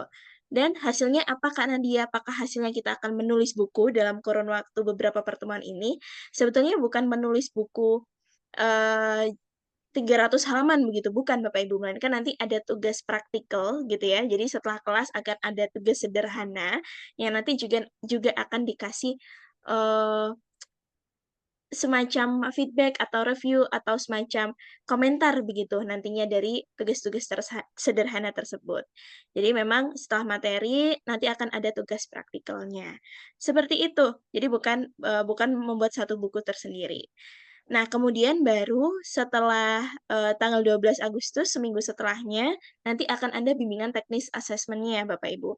Jadi nanti sebelum ujian ada bimbingan teknisnya. Bimbingan teknisnya ini semacam ujian lah ya, seperti mendaftarnya di websitenya bagaimana, kemudian membuat akunnya dan segala macam gitu ya, akan dijelaskan oleh pihak LSP-nya. Kemudian baru 1 minggu setelahnya akan ada asesmen kompetensinya, ujiannya. Ujiannya nanti dibagi 3 sesi, Bapak Ibu. Sesi pagi, siang, dan juga sore. Tapi itu nanti tergantung Bapak Ibu akan mendapatkan sesi yang mana, nanti tergantung pembagian. Nah, tetapi jadwal ini sudah ada, diberikan jauh-jauh hari. Harapannya, walaupun ini asesmennya dan bimbingan teknisnya di hari weekdays, Bapak Ibu bisa mengikuti karena sudah bisa mengkomunikasikan jauh-jauh hari. Karena memang seperti yang kata Pak Bambang tadi, Bapak Ibu ya, asesornya nih ya sudah sama seperti kita memiliki jam kerja. Jadi, berikut ini adalah timeline-nya yang mungkin bisa disesuaikan, Bapak Ibu. Semoga ini menjawab keresahan Bapak Ibu tadi, jadi tidak langsung tiba-tiba ujian seperti itu. Nah, sehingga Bapak Ibu kalau misalnya memang Bapak Ibu ingin langsung mendaftar, silahkan bisa saja ini saya bantu dengan di kolom chat Zoom Bapak Ibu. Di kolom chat Zoom saya akan memberikan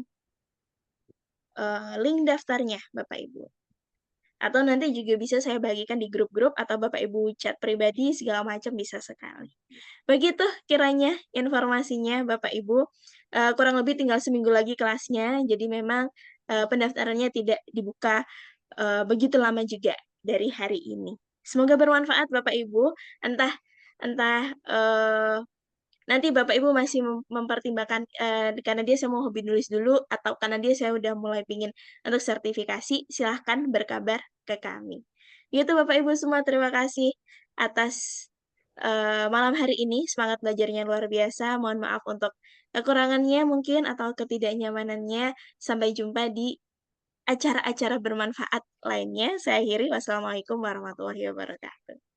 Waalaikumsalam warahmatullahi wabarakatuh. wabarakatuh. Terima kasih Mbak Nadia. Terima kasih Bu Kasih. Syarifah, Bapak Ibu Mbak semua. Nadia.